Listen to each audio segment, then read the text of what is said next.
Check, check. Can you guys hear me? I know you guys can't talk right now, but give me a thumbs up if you guys can hear me.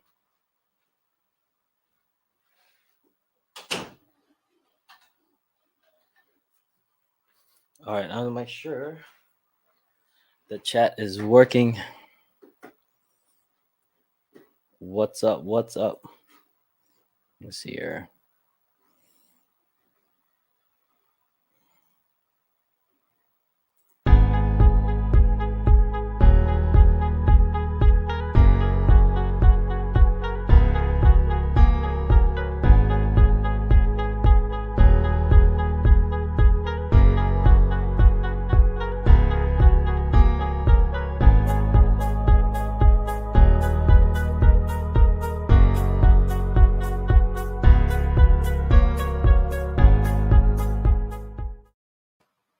What's up? What's up, guys? What's happening? For those of you who are in the back room, the green, can you guys see the chat? I think you can, right? No? They're like talking right now, like blah blah blah. All I hear is what's up, guys? What's happening? Eddie, what's up? Aaron Customs, what's up? Scoob, what's happening? Denise, Jesse, G6. What's up, guys? Maria, what's up? What's up? Let me see. Let me bring these guys in. Hello, what's up, guys? What's up? What's happening? Not much. Can you hear me? Yeah, we can. Yeah, we can hear you. We can hear you. Okay, good. Walt, are you there? Can you hear me? I can hear you. I don't want to, but I can. Well, I no hablan yo español.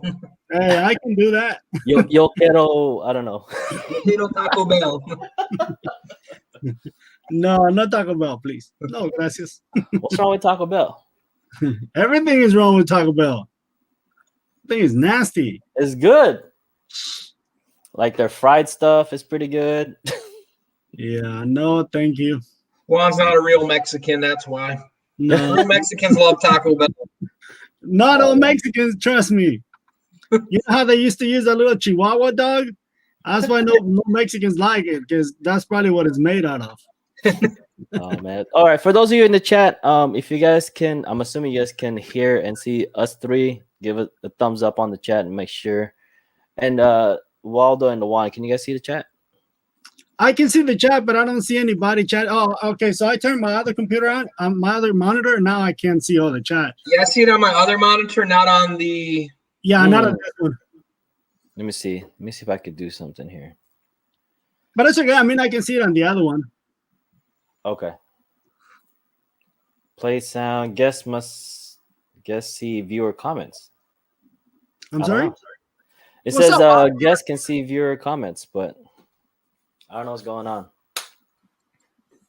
You have to hit the comment button, Juan, next to the private chat. Hit the comments and you can see them. I can see the comments. Oh, you can? Yeah, look. Hey, can you see my comment now? No. No, because you didn't comment. You did it in the private. You said hey, but that was in the private. Hit that little button next to it that says comments. Well, yeah, there's two. One says private chat and then comments. You have to click on this comments. Now I see your hey. I'm sorry? Now I see the hey in the other one. Yeah, I mean on this one, when I hit on this one, 1 second. I could put you in timeout real quick. No, see on this one, I don't have a place for me to comment on. Oh, I see what you're saying. Yeah. Yeah. I can see the comments. I just don't see a place for me to comment. Ah. Well, you don't need to comment then. You can speak verbally. Just as long as you can see it. That was very smart. I can speak verbally. I speak sign language, I guess. Hey, Grandma, how you doing? Scoop's here. What's up? You better say my name. Hi, Grandma. Happy birthday, Pam. Happy birthday. Oh, yeah, Pam. birthday, Pam. Remember, Pam, I said it first. Pam's 25. 25. 25. All right, let me see. Let me get my notes together. How many we got on the chat right now? Let me see. We got Jimmy being Pam. G6. What's that? I can't see. Who else is here? Dang. What? My chat just went away. Hold on. What'd you do? I didn't do anything. If you're talking to me, Yeah. that's probably Lily. Is she here? She probably messed it up like she did with me. Hold on. Denise. Okay, there it is. Wow. Okay. Let me move that to the side. Okay, well, everyone, thank you for tuning in. If you guys were in, I think the last couple of, live, I think even with you, Waldo, there was a lot of talks about sublimation. So I'm noticing there's a lot of talks about it. So I figured we'll get the morons together, and then we could talk about this, because it's the beginning of the year, and people are talking about, because tax season's coming up, and I'm sure everybody's waiting for that check to come in, and we could talk about sublimation and what's best for. Not all sublimation printers is best for everybody. So what's good for your business model and what exactly you're trying to do? Because I want to get into it myself, but I have no idea. The only thing I know is the SG 400 that I bought downstairs I'm using as a doorstop. So I don't know anything else about it. I know you guys have done it, and you guys can put a light into what's good for the business model, because like I said, everybody's business model is different. Not everybody's doing shirts, everybody's doing mugs and other things with it. So first things first is, let's see, what do you got? Let me see here in the chat. So before I go on, if you guys have any questions in the chat, please put them down below, because we will try. Well, I'm moderating, so I'll try my best to get to all the question. So I have a question. What is it? Who's the morons? You said I'm gonna put the morons together. Well, not me. So it's the other two that's on the live. There's a lot of people live right now. Oh, is Lily one of the morons? I kind of like this. I can see now. I can actually put literally a face to the name, because the avatars are so small, and right now Lily avatar is like really big, so it's really cool. Now I can actually see the actual person. Lily, you're beautiful. You need glasses. That's what it is. They're somewhere. I don't know where they're at. Do you actually wear glasses or no? Me, they gave me glasses, but I can't see with the glasses. I can't see anything. Everything looks so close, and it's like, he wears them for the looks. Yeah. Honestly, I don't know. I think they're in the BMW. Oh, I got my BMW running today. What was wrong with your BMW? There was no registration for a whole year. Oh, no, I just Denise. No, but seriously, it's really cool. Like, I just saw Rob Suede, and I was like, dude, man, that is really cool, because I would like to put a face to the name, and this avatar is like right there. It looks really cool. I'm kind of jealous that he's got a. Yeah, I know. Wait. Which one is Rob here? Exactly. Which one is like his? And I think we're gonna change his name to Suave. Suave. You got the music. Man. You're supposed to cue that up now. Sorry for getting off topic. I'm sorry. No, it's fine. Hey, look, there's a squirrel. Yeah. Oh man. All right. So let's get back into the topic, because there's two topics today. One is the sublimation thing, and at the end we're gonna talk about this 100 print challenge that you challenged me on, which I don't know why. You're gonna lose anyway, so we'll figure that out. But all right, so sublimation. I know, like Scoop saying, I'm the best of, the 570 or whatever it is. I know Scoop's been waiting for that for a while when she went to the ISS show, and I think she bought it at the ISS show. But I know there's another printer. I mean, what's the difference between the F570, right? And the other one, the F170. 170 or the no, no, no, 15,000. the 15,000. 3170. The what? Is it 3170? No. So what it is? no, let's try to keep it just on the like the 570 and lower, because there's other big ones that we're not gonna get into, because those are Okay. Those are almost like a large format printers. They can print Right. 44 inches. So those are no, we're not gonna get into those because that's for like big time production printers. And I'm big time, by the way. So go ahead. Okay, so yeah, I mean the F570 and the F170. The difference, I'm gonna give my little 2 cents, and then Waldo can give his 1 cent. So the the 1 peso. So the F170 can only print 8.5 by 11 unless you print in the roll, and then it can print 8.5 by 47.5. The F570 can print up to 24 inches by 300 feet. So that's the big difference. They both use the same ink. And as a matter of fact, don't quote me on this, but I believe both of them have the same resolution. They're using the same exact ink.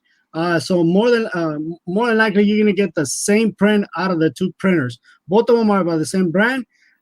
They don't have the same print head, but the resolution is very, very close. But what about paper though? Is it the same? It's just the same paper, yeah, just different size. The same paper. The only thing is that the big difference between on the the F570 is that you can use roll paper. Let me get the roll. Yeah, you can do the roll paper with the 570s. The 170, you're pretty much stuck with the 8.5 by 11 pieces of paper. The other difference too, like what I was saying, the major difference too is the price. It's $3.99 for the 170, and then the 570 is right around $2,500. And then, but with the 570 though, you get paper, you get twice the amount of ink, and like the paper compared to like if you're buying the paper separate, like Juan's got the roll right there. That paper's a lot cheaper buying that per roll than it is if you were to buy a ream of paper to even sublimate on. Yeah. Why is that? I mean, is it because it's the paper itself, or is just paper?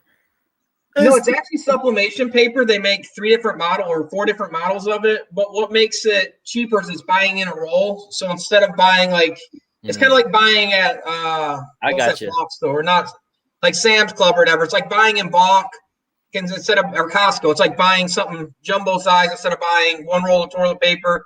You're buying a case of toilet paper. Right.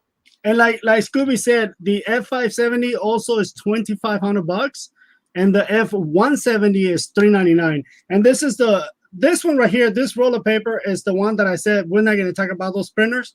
That's what this paper is for. This one does not fit on the F570. It's too big. So the F570 uses a smaller what do you call it? Coil, not coil, but the roll. rod. Yeah. So this is a 3-inch, and the F570 uses a 2-inch. So this one's too big, but I buy this one because it's a lot cheaper, and then I just cut it and roll it on the other one. So, but can't you just isn't like I'll kind of go back to the rolls, but I know when I had my Epson, that dumb printer that I got, the 4880.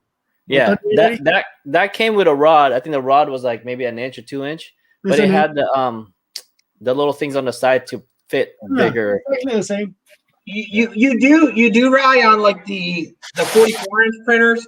Like my 44-inch printer has that. I can adjust the 2-inch or the 3-inch cone on it. The 570 doesn't have that. The 570 is only for the 2-inch cone, so they don't have the adapters for that. Now, but can you use like an adapter for it, or it just won't work at all? No one made an adapter yet. No. So if someone made one, you could, but then no one has one out. Okay. Yeah. So this is what you're talking about, right? Yeah. So it's exactly the same as the one you had on the 3880. The 3880 is not as long. I think the 3880 was only 17-inch. Was it? 4880, yeah, 17-inch. 17-inch, yeah. So this one is 24, and yeah, it's 1 inch big. And this is what I was saying. this is a roll of paper that the printer takes. So see this right here, it's 2-inch.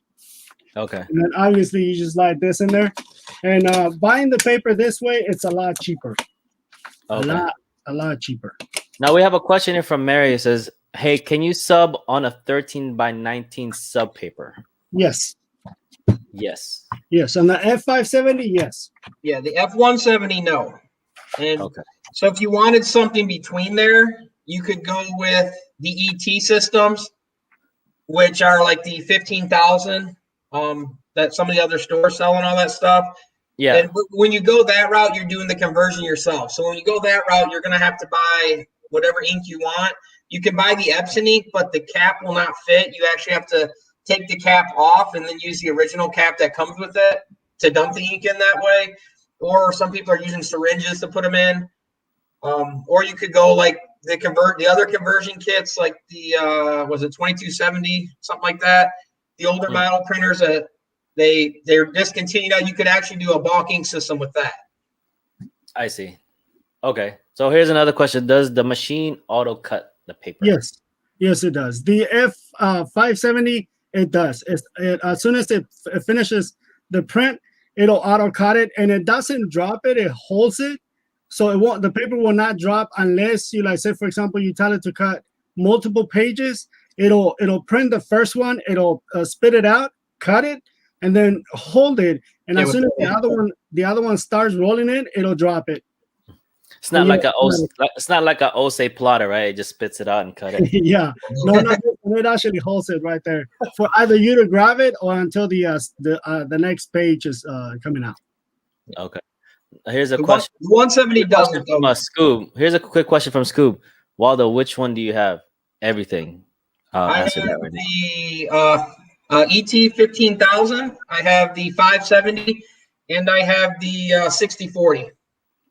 So here's my question to you: is why? Bigger's better. Depending on what you're wanting to do, I bought the 15,000 honestly to make the videos because most people aren't going to go if they're new to sublimation or even screen printing. To drop 2,500 is a lot. The price of the big ones are definitely, it's not something you're just going to buy to have. If you buy like the newer ones, it's $5,000 to $8,000 depending what features. If you take the take-up reel, the advantage of the bigger ones though, you can do pretty much all over prints because they print 44 inches wide. You can do stuff like cut sew. You could do stuff like if you're doing lanyards, you could actually run the ribbon out all the way. Now you could do lanyards with the 570 because of the width of it, and you could even do it all over print. You just got to tile the image. When you go with the 44, you don't have to tile it. So I went with like I said, the 15,000 was honestly to do the videos for YouTube because that's something that one knew that printer is for something. And then if you convert it, so you're buying the ink, they're $20 a bottle. So you're in it for right around $600 or less. And like I said, the 570 I got just to do the other stuff, and then the other one I bought after that. So, Okay. So here's a question here from David: why would you want a super large format printer? You are limited to the size of your press. So, David, let me take this answer. David, the reason why you would want something like that, it's not because you're limited to the press. It saves on paper. Like for example, this is a 24-inch paper, right? I can print a lot of images and actually save on paper because I can put a ton of images on, let's say for example, 24 or 23-inch wide by whatever image I gotta do. It'll save me a lot of paper. This thing is unrolling. Also, another reason why you would want to get a printer like this is like, for example, I used to do soccer uniforms, and there's a company in Dallas that they send all their stuff to Mexico. Like Waldo was saying earlier, we can do print and cut or cut and sew. I would like to get into that, and you can actually buy a large format. They don't call large format, but for lack of a better word, large format press. and you can actually do all over shirts. Like I was saying, soccer uniforms, you can actually cut and sew your own.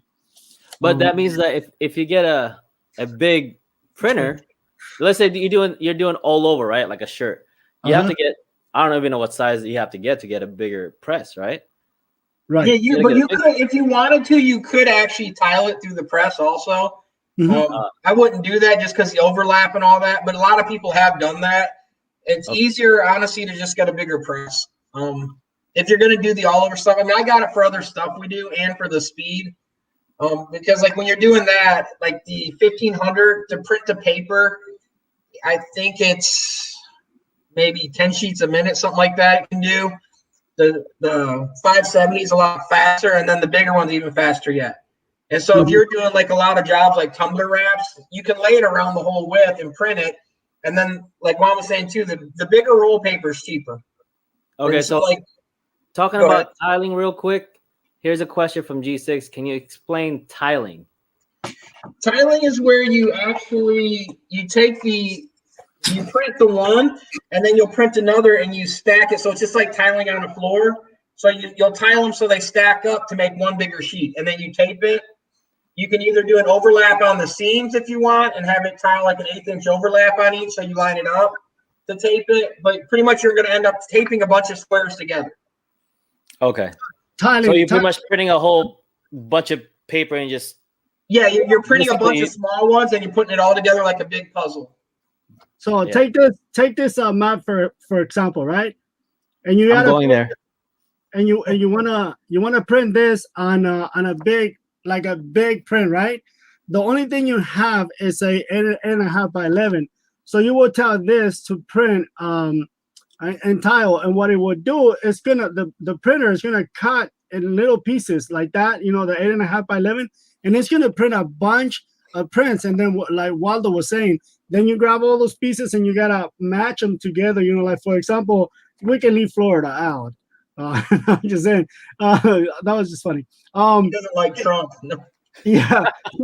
So you take the little pieces. Let's say, for example, Florida and Georgia printed on one piece of paper, and then you got Pennsylvania and Kentucky and another one. Then you grab the both, and then you just match them. That's what tiling is.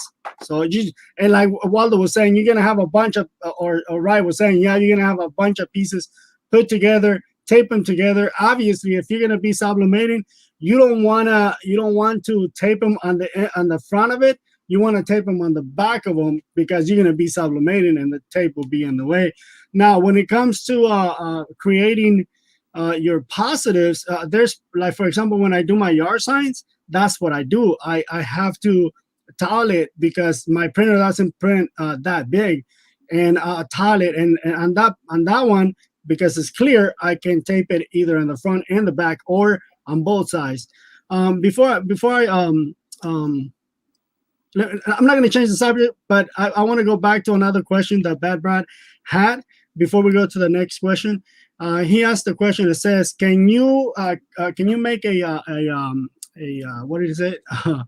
Bad Brad, can you repost that question? Did I miss that? Yeah, you missed it.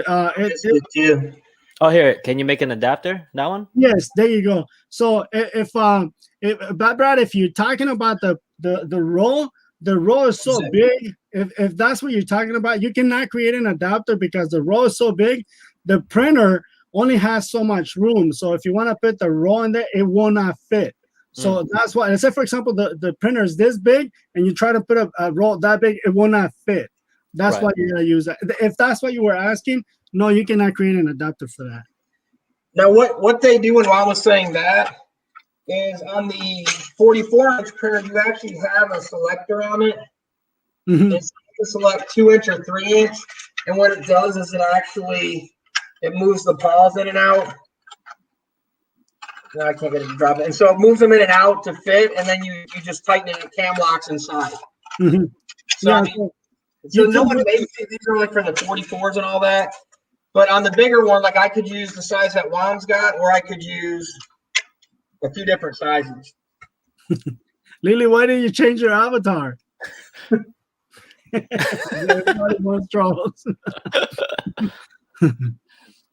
All right, let me see here. Now, Let me just go back to the chat. Let's see who's here because I missed a whole bunch of stuff. David's here. What's up, David? Okay, so yeah. Well, the answer to the question one, if you're gonna get a bigger size, what are you gonna get? A bigger press? Yeah. So I was thinking of getting it's a 30, I think it's a 3244. Is that what it is, Waldo? 3244? I was thinking of 30, getting 3244? yeah, so it's 32 deep by 44 wide. So It's my waist size. before the donut. So I was thinking of doing that again because one of the companies that I used to buy my soccer uniforms from in Dallas, they send all their stuff to Mexico. Mexico gets them print and they do cut and sew in Mexico. So if I can take a piece of that market, I will be doing very, very good here in Waco. So that's what I was thinking of, doing something like that. And I wanted to go with a bigger printer and a bigger press. He's trying to take the jobs away from Antonio down there. That's what he just said. Well, you were supposed to say that, but All right. So I think we beat the bush on the Epson F570. So right now, honestly, I haven't had a chance to look if there's any deals going on right now. I know we looked at GSG earlier, and there was nothing, right? No. So I don't know. Was there another place? Because I'm not sure. Does Heat Press Nation even sells that stuff? No, I don't think they sell the F570. Okay. Well, get a bottle of water. Because I know. Let me see. Let me see if I can. G6 said he has some carne asada on the grill at the after party. It said add both of those and that will win my size. That Scoop said that. Let's see here. Oh, here you go.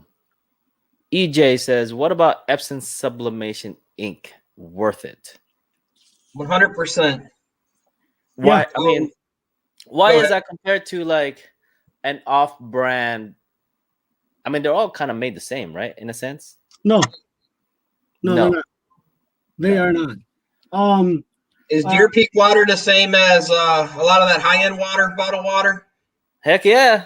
No, it's not. For example, like Waldo said, right? I'm drinking this cheap water, right? Oh, I thought that was Deer Peak. That's why I said that. This is just cheap water, right? This is just tap water, literally tap water, and then they added something in it, right, to make it taste better. If I was to get this one versus another one that has like 9+ pH level, the pH level is going to make it taste a lot better. Also, you're going to pay a lot more. But no, they're not created the same. The Three Stooges. We did earlier. You missed it, Gina. We did, Gina. You is That's late. The first thing we did. The other thing, too, about it is, honestly, too, the price of Epson ink is actually cheaper per liter or milliliter than it is a lot of almost every other ink that's out there. Like you have the Hippo ink that I sent Juan today. If you were to buy that ink, I think it's $30 or $40. And so when you, even on Cosmo ink, the cost per milliliter, Epson is still cheaper, and you get a lot more. Like the Epson, it is what, 110 or 160 milliliters one. And then how many milliliters are the Epson bottles? The Epson is 140. Okay, it's 140, and then so when you buy the Cosmo or any of the other ones, they're going to be like 110. That kit I sent Juan is. So I got. We're talking about the milliliters. That's how much ink is in one of these bottles. So check this out.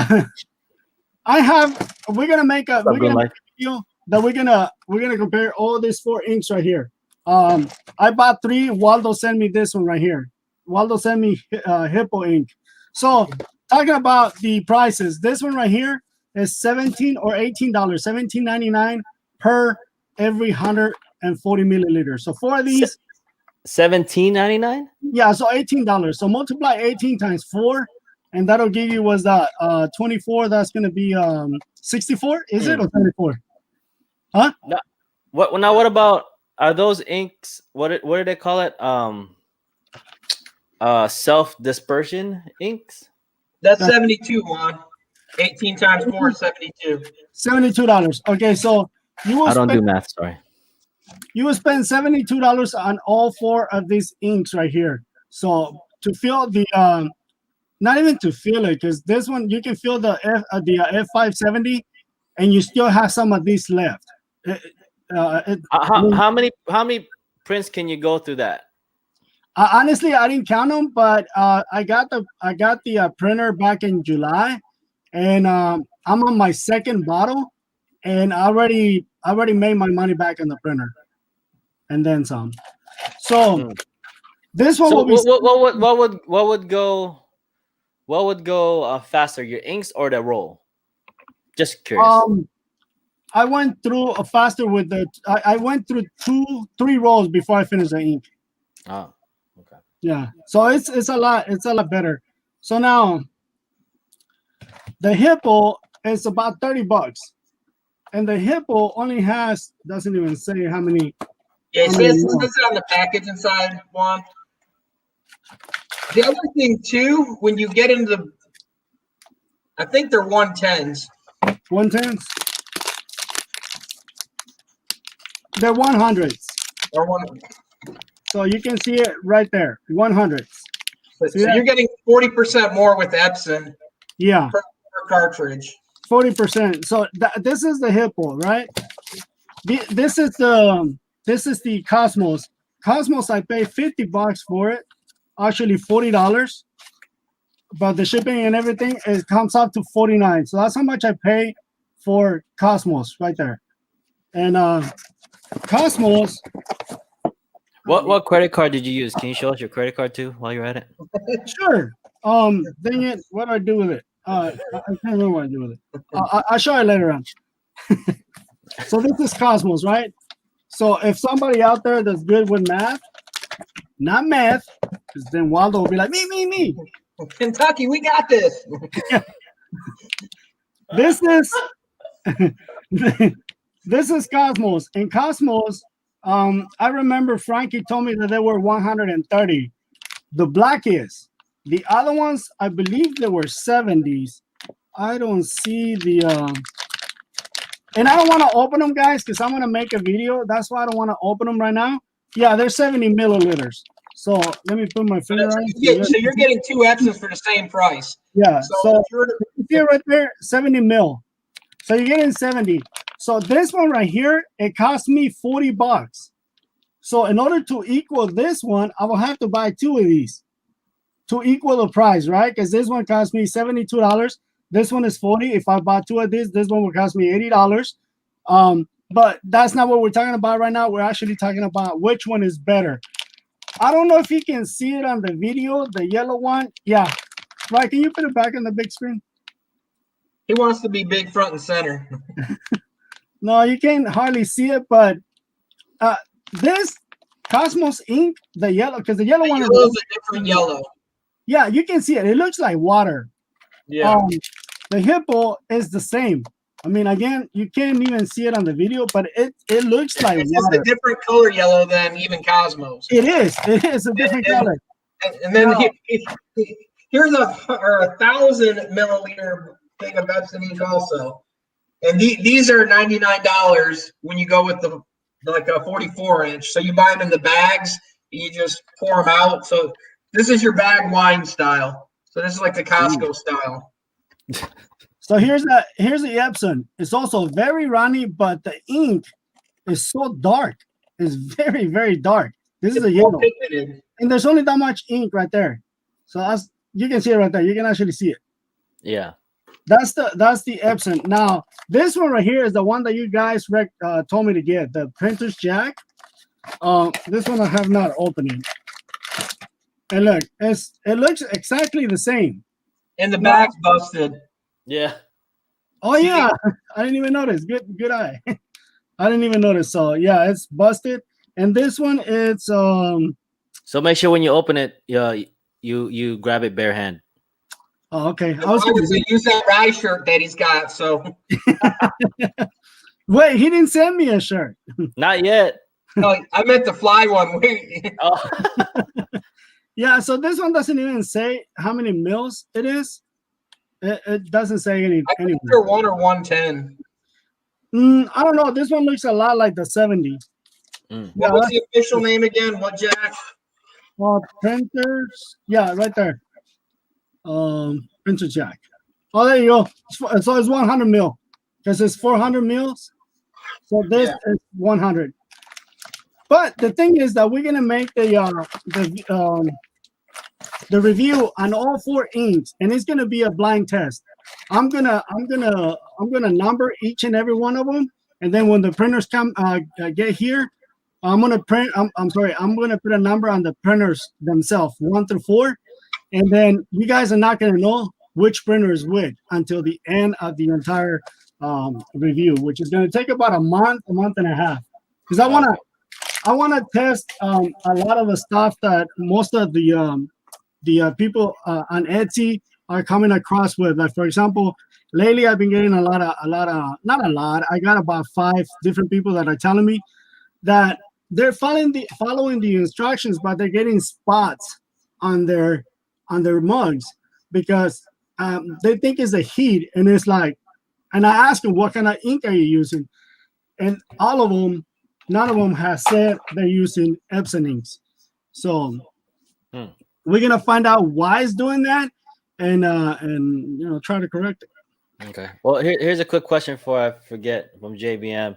Is it better to wait to the ISS to purchase the F570 or get the best deals, or the ISS, or the price at ISS is not much cheaper? I'm really asking for screen printing equipment, but don't want to get off topic. Okay, so the ISS, I'm gonna be honest with you, not just JBM, but everybody here. The ISS is not gonna have the F570 cheaper because it's a hot item. Nobody's gonna lower the prices right now. Yeah. Because as soon as they get them, I mean, they're flying off the shelves faster than the 170. Faster. But the thing too, where he was asking about the equipment, a lot of the equipment they take there, they're gonna sell if you want to buy it. So you can get better deals, like if you wanted an auto or something, they've got one sitting there. Or if you wanted, let's say, a 6.6 Anatol or one of their flash units, they'll sell that unit instead of taking it back. You just pick it up the end of the show. Yeah, I mean, even if you find a deal, you still got to haul it, and you got to be ready for it. You still got to haul it, or you can call the office wherever you're getting at and just say, hey, can I get the show deal? They're usually more than happy. They're gonna give you the show deal. So you don't have to go to ISS to get it, but no, you have to. You have to go to ISS, because if you want to see this, you have to go to ISS.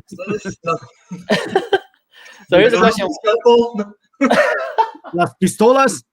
Yeah. Pistolas. Yeah. It says here. While the white printer seems nice, but I don't know. I don't know what you mean by white printer. The white toner printer?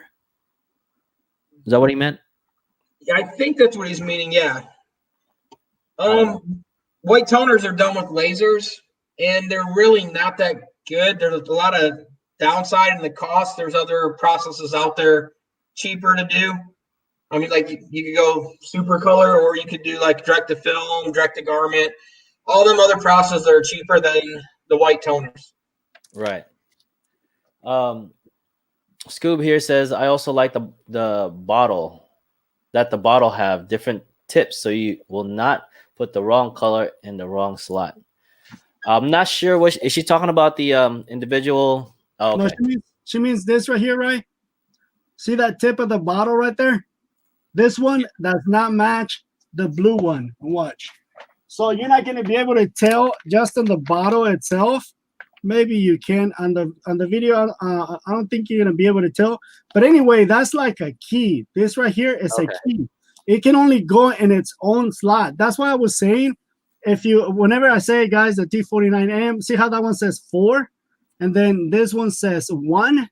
So the black right here, the black is number 1 because that's the position of the ink. So you can grab this one and put it on the black. It won't go in. It has a key in there, so it won't go in. Yeah, and that's what I was saying too. If you buy like the ET 15,000, you have to unscrew the top of the 24s to actually get them to engage into the right slot on the 15,000s. Because if not, they won't go in. They got a different key also, so that you can't technically buy sublimation ink and put it into it. So the way to do it, you have to unscrew the cap and do a cap swap, because the bottles are the same, the tops are different.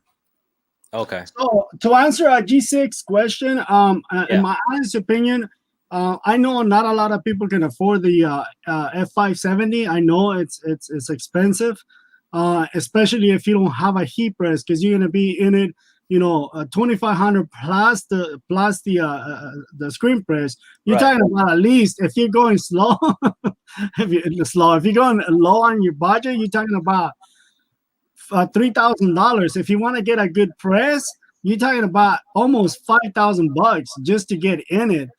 In my honest opinion, I would say go get the. I won't recommend that one. G6, the Sawgrass. I have nothing against Sawgrass. Trust me, believe me, I do not. The only thing is, I will not recommend. The reason why I will not recommend is Sawgrass is simply because of the ink. I will say go with the ET 15,000. That one is it'll set you back about $600. I know it's a little expensive, but at least you can print 13 by 19.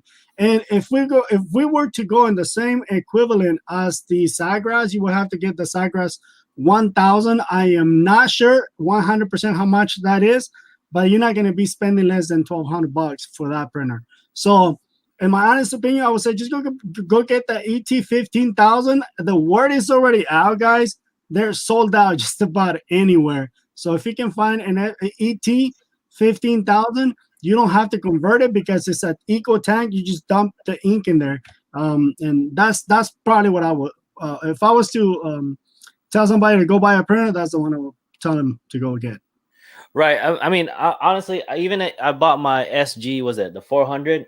I bought it for like $150. That's the only reason why I bought it, and like I'm already having buyer's remorse because like the ink itself is just so expensive, right? But I mean, Yes. I heard you can get aftermarket inks for it though, right? But I don't know how good that would be. Well, see, what started it was Sawgrass owned the patent on the sublimation. They actually created a lot of that stuff, and so their agreement was they had the small format printer stuff, so the 13 by 19 and below, and the other companies were allowed to do the large format. So the large format was left open to like Epson and all that, and so they couldn't produce that stuff until that patent ran out. So until recent years, the only way you could do that if you did and all that. So if you were like a shark in the business on it, but that was the only way to get one to actually work, and that's where everyone did all the conversion stuff, is converting the other printers and just putting sublimation ink into them. And Epson came out with the 570, and of course they did the 170 this past year, and it was to fill the void because the patent's up, and so that you can kind of buy the right stuff, because now that the patent's open, and then by Sawgrass having that rights, they were able to literally, like the milliliters, if you take how much one of them cartridge cost, it's almost close to 10 times per milliliter than what you're paying for Epson ink. If you actually sit there and do the numbers for how many milliliters are in them and how much it costs.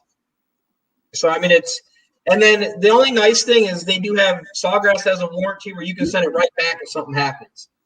But you've got using their ink, and it's got all the batches have got to match up that you bought it. So if you want that warranty about that, it's good to do that. But I'll say this.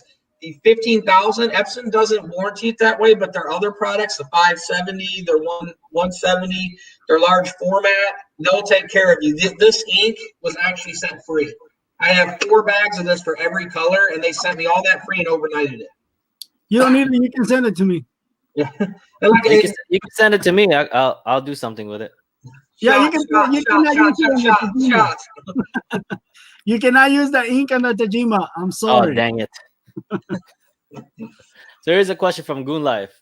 The real question here is sublimation a profitable, steady source of income? Great question. That's an awesome question. So let me tell you, I used to do sublimation twice a year. and only the soccer seasons. And again, my printer was in storage most of the year.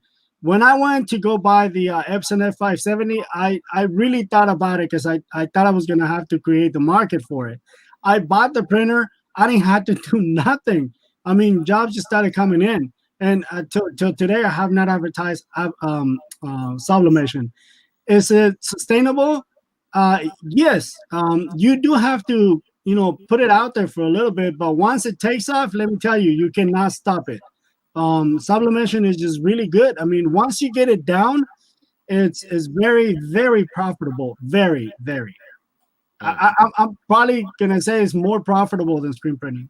So Yeah, I mean, are you doing more accessory items like Well, the I was gonna mugs say and that things it other opens than the the shirt? market to stuff you can do because, like, for instance, you can do tumblers where if you're printing on a cup, you can't really, shameless plug. I know a place to get them, but you can do a lot of other things like baby bibs, air fresheners. um, yeah, there you go. So you can do all the other stuff, keychains and all that, other novelty things. So it also adds to the industry of other stuff you're selling. So like kind of like Goon Life, where he's got that shop where he does trophies and all that too, and awards. You can do plaques and all that.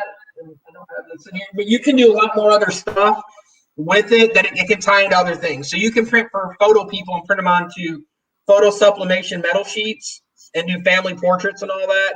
So it opens the market. So it also is a good thing for, I would call it, the crafting people that are starting out that doesn't want to go, let's say, and buy a screen press, but might have a heat press already. Sublimation opens another market for them, things that they can do. Because like the tumblers, you can literally buy a toaster oven from Walmart for $20 to $40, and all you need is that, the tape and the tumblers, and you're ready to start going with that. And then tumblers, they sell anywhere from $15 and up when they're printed, so Right. fairly good profit. I mean, the only reason why I picked the Sawgrass because it's small. How it's the format is small, right? Even the 400, because at the shows, I don't know if you guys seen it, but I think what was that company? JB, the sublimation company, JB something. I don't know, but JDS. is it JDS? Well, JDS. JDS is one, and then we have Johnson Plastics. But there's a lot of companies that do sublimation. Right. So what sold me was I was, you can get in line, do this Wi-Fi thing. You can send it from your phone into the printer. So Yeah, it prints out, and you can put it on, like, I don't know, plaques and phone cases and stuff like that. That actually sold me to get the Sawgrass. That's the only reason, because I was thinking as I could do that for weddings. Yeah, and Like, Johnson, before I used to do like photo booth, but now I could do this for, like, during the wedding, right? I could have them print whatever they want, heat press it, yeah, and let and them go. that's the other nice thing too, Ryan, where you were saying that is the layout in the program that they make. The Sawgrass literally has got all the templates already sitting there. So if you want to do like a phone case, they've got the pre-built templates, and it's free to use as long as you bought their software. Where Epson, you got to go on there and literally create all your own templates. So if you want to do like an 8.5 by 10 sheet of like metal, you got to go draw this up and create your own thing. Sawgrass is going to have that template for you, and it's going to be ready to go. So it's more user friendly, especially people starting out. And so some of that premium money that you're paying is for that stuff like that, where the blanks and templates are already made up, the socks are already there. You just literally lay your template on top of it. So if someone didn't have like Photoshop or Corel, you can still use it and work. Where if you go with the Epson, you're gonna have to have some software program to work within to be able to print the stuff out. Okay. So I mean, if someone says, like, I like the Sawgrass because it's a what's the word did they say? It's a system. Yeah. Right. So I guess in it's more user friendly too. Yeah, I guess so. Yeah, I guess you could say that. So what I was gonna say, right? It's like, for example, for somebody like you that does a DJ gig, right? Like you. And you do No, I'm being What serious. about people do? And you have a photo booth. If you were to set up a photo booth and you take a bunch of white T-shirts and you can put, like, say for example, you're doing a wedding, because that's where the money is, right? You're doing a wedding at the event. That's what I mean, not just weddings, but at the event. If you set up a photo booth and you have somebody heat pressing shirts, man, you couldn't keep up. You literally couldn't keep up. Right. If you print the picture and then put it on the shirt, that will be a killer. You can actually make that money of the printer in one day. I mean, you know how many people go to these events and Right. people spend money. And let me say this before another question comes in. It kind of sounds like I try to push Epson. I don't. I mean, you, like I said before, it's your money. Go ahead and spend it on what you want. Like somebody said, you can sublimate. I think it was David. So you can sublimate rocks for what, if you want. But yeah, I mean, sometimes it sounds like I'm pushing the Epson F570, like it's any Epson, right? I'm not. I mean, it's your money. Me, whenever I'm gonna get into it, I do my homework a lot before I buy it. I take about 3 months, of doing just research. He's About lying. I've seen how quick he bought that 570. He didn't wait 3 months. It was maybe 3 days, and he's like, they got 2 left. I'm buying them. They had 8 when I bought it. You bought both of them. How come you didn't send the other one to my address? I sold it. Like Scooby said too, right there. The software is somewhat overrated. Like if you're doing any other thing, you can make the stuff. Like I'm just on, like what Scooby was saying. I'm just pointing the side of like why people use it over the other one. I will never use a Sawgrass. I can't afford that stuff. I'm not rich. So I've got to hack stuff and have borrowed software, and I've got to go the other way. But the people that are just starting out that don't want to spend the time to educate to learn Photoshop or some of these other programs, it's pretty self-explanatory there. So if they don't want to put the effort into learning, it's more for them. I mean, yeah. I mean, if you don't have a I don't want to say the word graphic background. I mean, I guess a system like that is just more like, I want this template, I want that graphic, print, sublimate, done.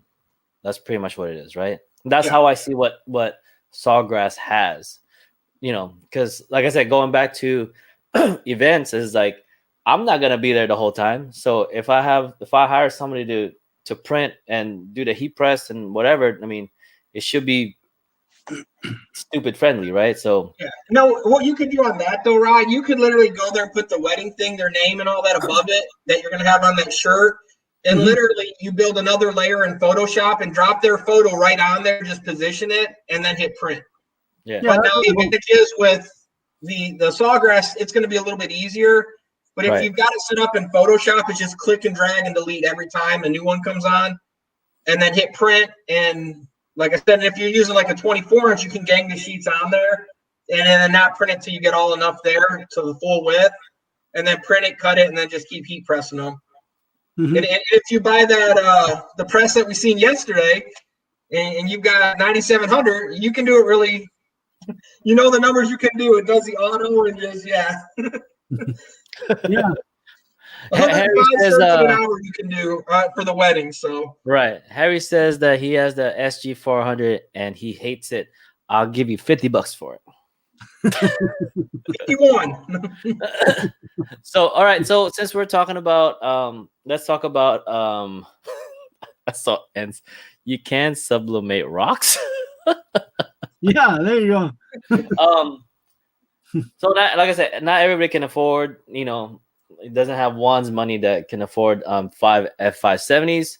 So what would you suggest as far as not too expensive? So it looks like we're talking about the Epson ET series, right? Yep. So right now, the ET, what was it, the 15,000? Is that what you're talking about? Yeah, that's a 600. That's 600 printer, 600 plus printer. But that's only if you want to have the ability to print a 13 by 19. If you don't have jobs like that big, and this is the only thing you're doing right now. This one and this right here. Let me tell you, this right here. If you buy this cup, and then you take it to a restaurant, because this is for a restaurant, You take it to a restaurant, and man, and restaurants will eat this up. Let me tell you, they break this daily.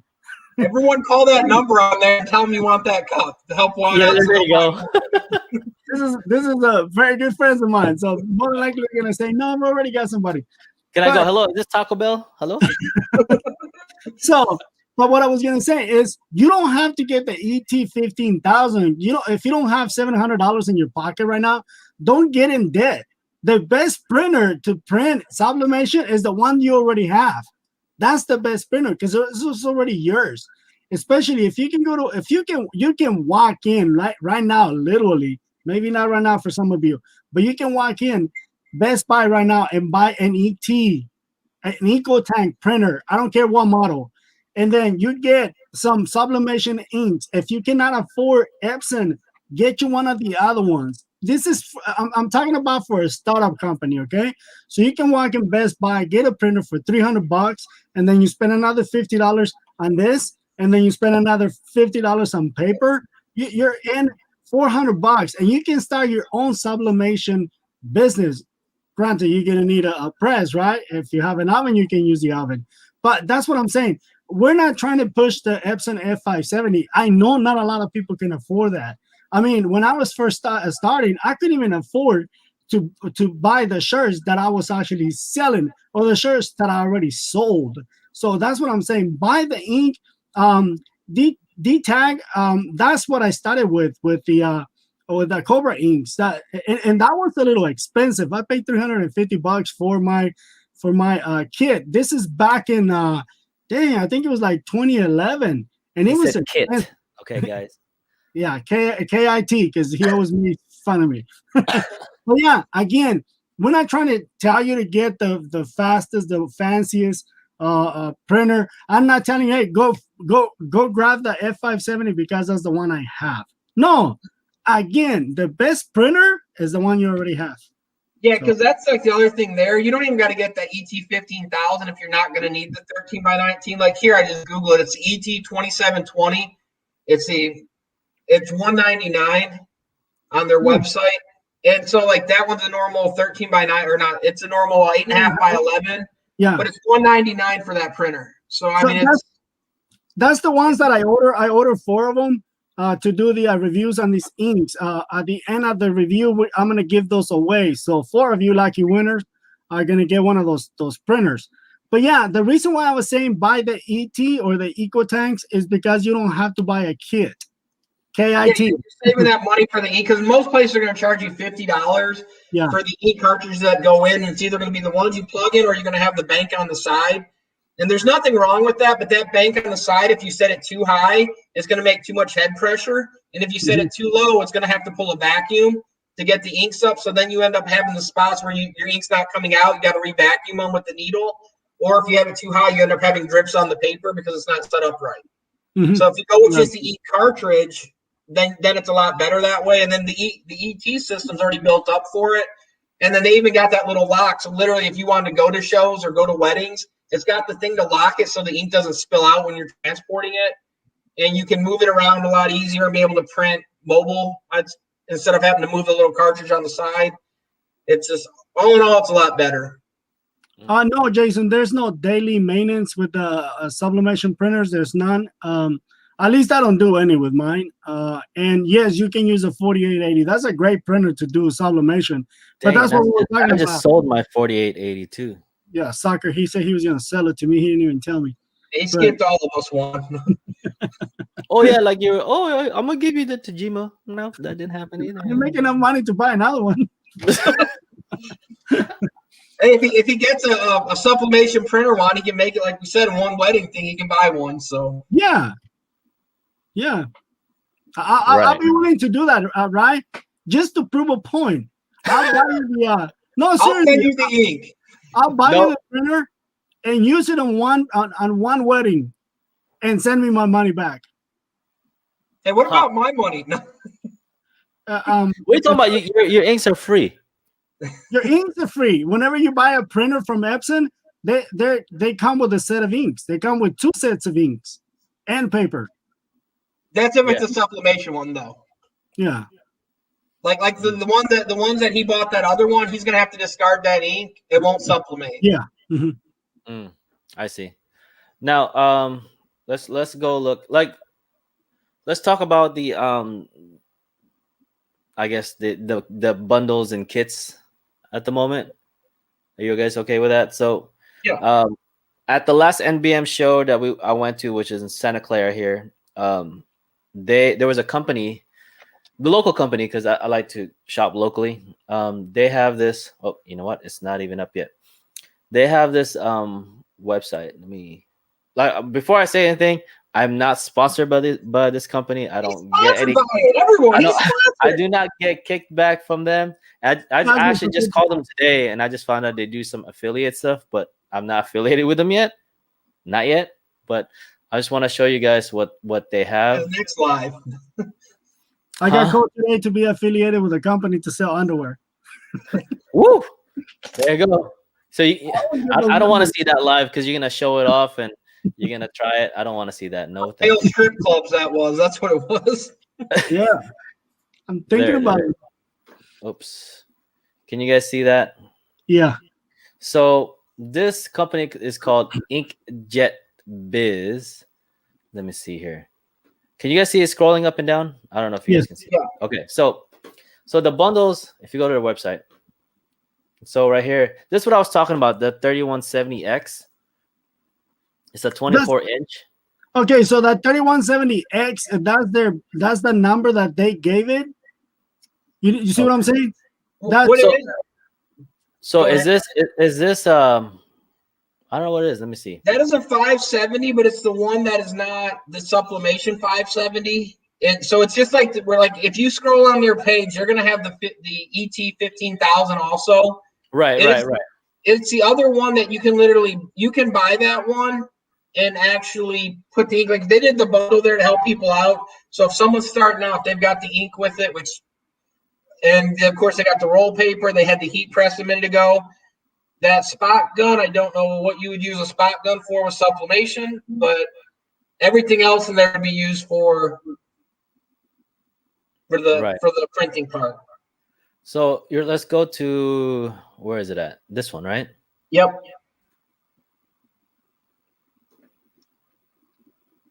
So this is, I mean, it's not a, why would they call it a bundle? Because what it is if you buy that ET 15,000, like if you go to, let's say, Staples right now and buy it, the ink you can't use. So you're going to have to buy ink.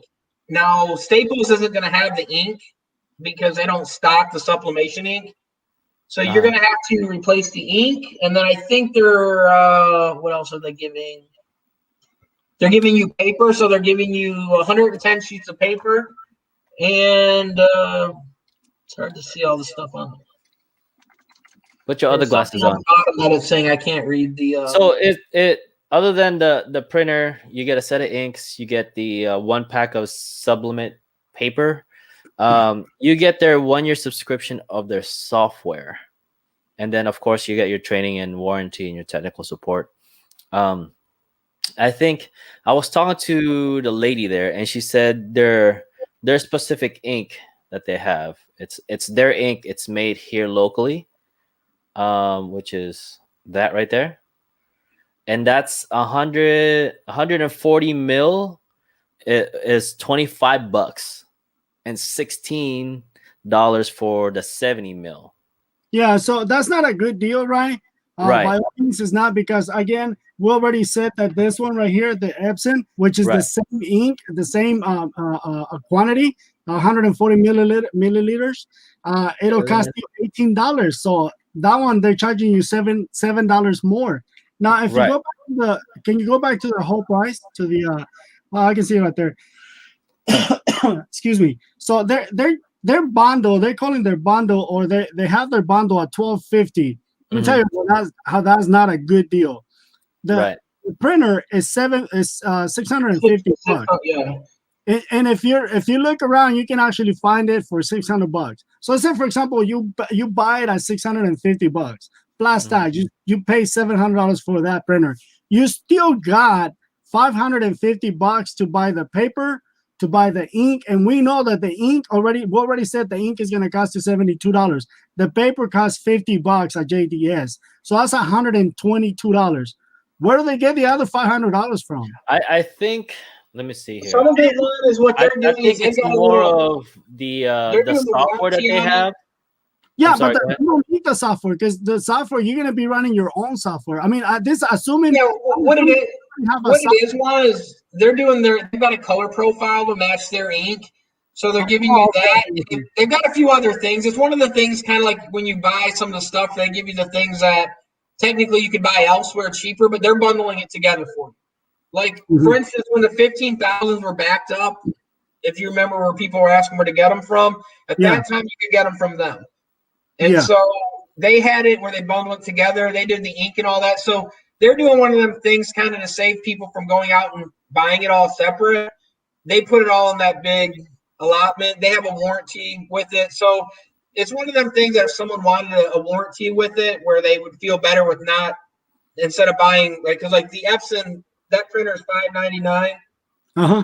If it's going to ever focus, but that printer is $5.99 right now at Epson on their website. Yeah. And so what it is, and of course they're doing the markup for bundling it and all that for you, but they just put a package deal together and then they added a little extra for. Yeah. So the inks that you have right now, Juan, what is it again? The Epson, you said like $15 or something like that. $18. $18. Now, I know a lot of people are looking at the ET series now. Can I use that ink in it? Does it matter? That because no, they can use it. I mean, the printer was not made for that ink, but they can use it. Everybody does it. Everybody uses that. Epson won't warranty that head. I'm sorry? Epson, the only difference is Epson won't warranty that head if it clogs up, even if you're using Epson ink. The only Epson ink that they'll warranty it if you're using the soluble ink that comes with it. They'll warranty it on that if that head's damaged that way. But what would happen if you sent that printer in? They're going to pull that head and they're going to do a quick swab on it and just check to see what kind of ink it is, because they've got their thing mapped out in their program, so they can look and say, okay, this has got this in it. This is a sublimation ink, so it voids the warranty.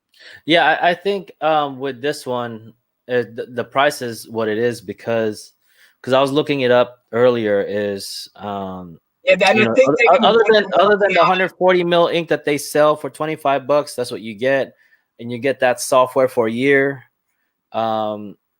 and of course, you get their tech support and things like that. I think, and they have training for you. Yeah, you're paying for the little perks if you didn't know how to start out, or if you didn't want to convert one. So the benefit you're getting, like for someone that's been doing it a little while, it's not worth it. For someone starting out, if they didn't want to go shopping around for everything, it's a little bit pricey, but it'd be something that I wouldn't do it, but I can see people doing it. Just for the advantage that if they never, because it even swap the ink caps. It's not hard to do, but that cap doesn't just twist off super easy. It's got a lock in it where you can't really take it on and off. And so if you're uncomfortable doing that, worrying about spilling the ink everywhere, they've already pre-bottled that ink so it will fit right into their thing. Yeah. But like I said, if you don't feel comfortable doing that, you don't want to, because the other method too, if you bought like the ET 15,000, let's say from Staples, the only other way, let's say if you bought Cosmo ink will not swap their heads. You have to use literally syringes and put syringes through that port to get that in there. So to take that ink back out, it's never going to happen with that, because that cap system that like Juan's got in front of him there that he showed a minute ago, that special lock, it depresses inside and it pushes everything down and it lets the ink flow at a set rate. When you use syringes, you're pushing it down, but you're pushing it in at different rates. You're going to get air in the line to start out. And then even to try to pull it back out, you got to try to suck it through a little syringe, and you got to push that diaphragm down to actually puncture through it. So then you're letting air in there. And when you use the ET system, it drops it in and you're pretty much pushing the air out of there. So there's not much air inside the cartridge. And so there's advantages of using like that way instead of trying to do buying aftermarket inks and all the other stuff. But in general, I wouldn't buy it, but I can see where people would for the, like I said, the peace of mind that it's warranted and for the peace of mind that they're getting it all in one place, and you don't have to worry about it. I mean, like the ink too, though. Anywhere you look, everyone's ink will be higher than Epson's. If it's cheaper, I honestly would say be cautious, because like Juan was showing how viscous some of that is and how runny it is. You're getting what you pay for, and so when you're sublimating, you are having it all like it's a liquid to a gas within one state. So you've got more liquid in there, and the liquid isn't the liquid you want. Put it that way. It's kind of like cutting it down. It's baking soda for drugs. It's water. It's diluting it a bunch to make it. That's for Juan, but it dilutes it down enough, and so they're cutting it down. So you're not getting the purest quality of the ink, and so a little doesn't go a long way with that. And the good quality ink, it will. That aftermarket, you're gonna have to put more ink on the paper and use even more, just because it's not. And like, do people get good prints? Yes, I've seen decent prints with the other stuff, but like someone posted earlier, like they had the old 2720, whatever it was, and he said he had DTAG said it a while ago. He said he had to do a bunch of head cleans and all that. Them printers, when you use all that other aftermarket ink, tend to clog up over time.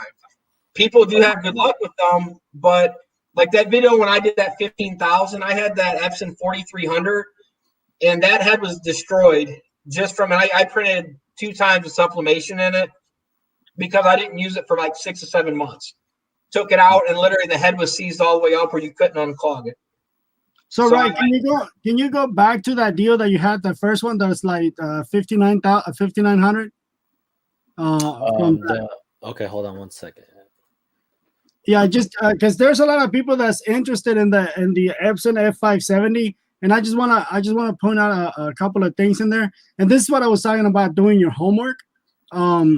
You guys, I don't know if you guys remember, but I told you that I wanted to get a new heat press, because mine, I just don't have a clock in it. I can't see anything. It's a good press, but I like to set my time. I don't have a timer on it. So if you go to the one that's $6,000, and I will show you why that one, it just doesn't, to me, is not a good deal, because let's say, for example, we're going to price everything that's in it. The printer, when you buy the printer, it comes with 3 rolls of paper, and it comes with 2 sets of ink, and they're selling you the ink and the paper there. Now, the reason how they're getting the savings, though, that printer is $895 right now at B&H and all that. What printer? That the T3170. Yes, because like I said, that is the equivalent of the Epson 570, but the 570 is modified different. Yeah. And yeah. So, okay, so there you go. So that's another thing I was going to point out. Right, that's not the Epson F570. That's a regular printer. That's like saying the ET 15,000. Only this one is like Waldo was saying, is the equivalent of the F570. But this is where they're overcharging you a lot. You know, so for example, you buy the actual F570, that's $2,500. Now, if you were to go to River City Graphics, with guys, I don't get any kickbacks from anybody. You know that. I'm picking up a printer. I'm sorry, I'm picking up a press tomorrow, 16 by 20, and I'm paying $1,325 for a 16 by 20 River City Graphics for a Geo Night. What do they call it? The DS20, I think. So, I mean, at that point, I'm only about 38. I mean, I'm saving about $200 to $2,500 if I was to do my homework and buy the two things separate, rather than go with this one. You would save even more. Oh yeah, because this is you bought that same model printer. Because like I said, on B&H and all of them right now, every major place, that printer is $895 all day long. Well, there you go. So $900 free shipping at almost all these places, and it's in stock everywhere. So you can get this very same deal, right? 2 different places. B&H, you can get it. That's $900. Plus, I got a link if you guys want to use my link now. Yeah, this one comes with, I don't know, the printer, the heat press. That's what I'm saying. Go back to the heat press. That heat press is not a Geo Night. That's what I'm trying to say. It's So that's what I'm saying. You can get a better heat press, a name brand, an American made brand, the Geo Night. again, I don't know why I talk about companies like they paying me to say their names. I use Geonite. But the Geo9, I'm paying $13.25. I'm picking that one up tomorrow. So $13.25 plus $900, that gives me 21 and change. So with taxes and everything, we don't pay taxes, right? But taxes and everything, because if you buy the B&H, you're gonna have to pay taxes. I'm gonna be at less than 2,500, less than the Epson F570, and you have the same format and you have the same setup that they have here. Because right here they're telling you that they're giving you ink. The ink already comes in the printer. There's 2 sets of ink in the printer, and what do you call it? The paper's already there. Again, if you go with this one with the 3170, you're not gonna get that ink. You're not gonna get the sublimation ink. But we already established that it's only $72. That's what I said. If you were to buy this same setup with better heat press, you will be at $2,500. You will save a big chunk of money. Now, if you have $6,000, go ahead, send them to me. I'll get the kit for you, put it together, send it to you. I even fly to your house and teach you how to use it. And that's the other thing too. Like if you want to save even more, even on like the 570, you like where Juan buys that bigger paper anyways. You can even buy like the 44-inch paper, cut it down to 22, because I mean it'd be 2 inches difference on it, so you're getting double the rolls. And that paper, I mean, it's about $100, but the amount of square footage or square yardage you're going to get on that is even greater than what the 570 is.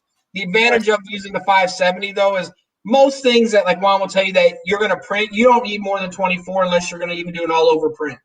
And like I said, if you do the tiling and all that, where someone was asking about doing a video, you can, like, I'll do a video for them. But what happens even when you tile on the heat press, because the heat, you're heating different spots. Some spots are getting heated twice. You're going to see lines in it. Like Scooby said a while back, you'll see lines in it. You're going to see even like you can tape it where the seam won't show, but you're going to see color differences in it because some's not going to be pressed all the same because you're moving it around the whole platen as you're heat pressing it. The only way it wouldn't is if you got a large all over heat press, or if you got a reel to reel heat press to do rolls. And most people in here don't have them bigger ones, so you're not going to get a perfect print. Okay. Now let's go back to this the ET series, because right now was it the 27, as you guys can see, the 2770 right now, it was on sale, or it is on sale for $200. Yeah, that's the one that Ryan ordered. That we were saying it's like $199. I actually got it cheaper than that, but I bought 4 of them. You bought 4 of them? Yes. I keep telling you. Well, I bought 4 little brother reviews. I'm gonna make the ink reviews, and I can't use just one. I have to make the same print on all of them, so you guys don't say that I'm cheating. Not you guys, but the companies don't say, well, there was probably pigments from the other ink. No, I'm using a set of ink on a different printer. Like G6 just said too, is that he brought up a good point. Like, look at Craigslist, OfferUp, and some of the other places, because especially if like there's people too that I've even seen, like, and you remember when people were looking for 570s. There are people that I've seen on the places that's bought them and literally found out it's more printer than what they need, and they have sold them literally within a week or two of having them.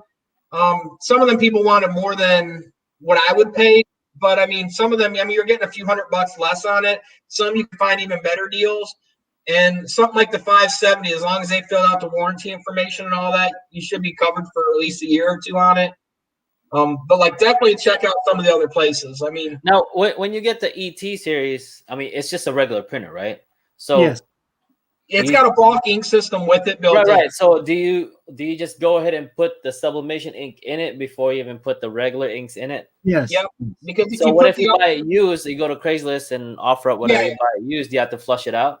You can flush it out, or you can just drain it out with a syringe, and then add the other inks and just print some stuff so you can get all that ink out.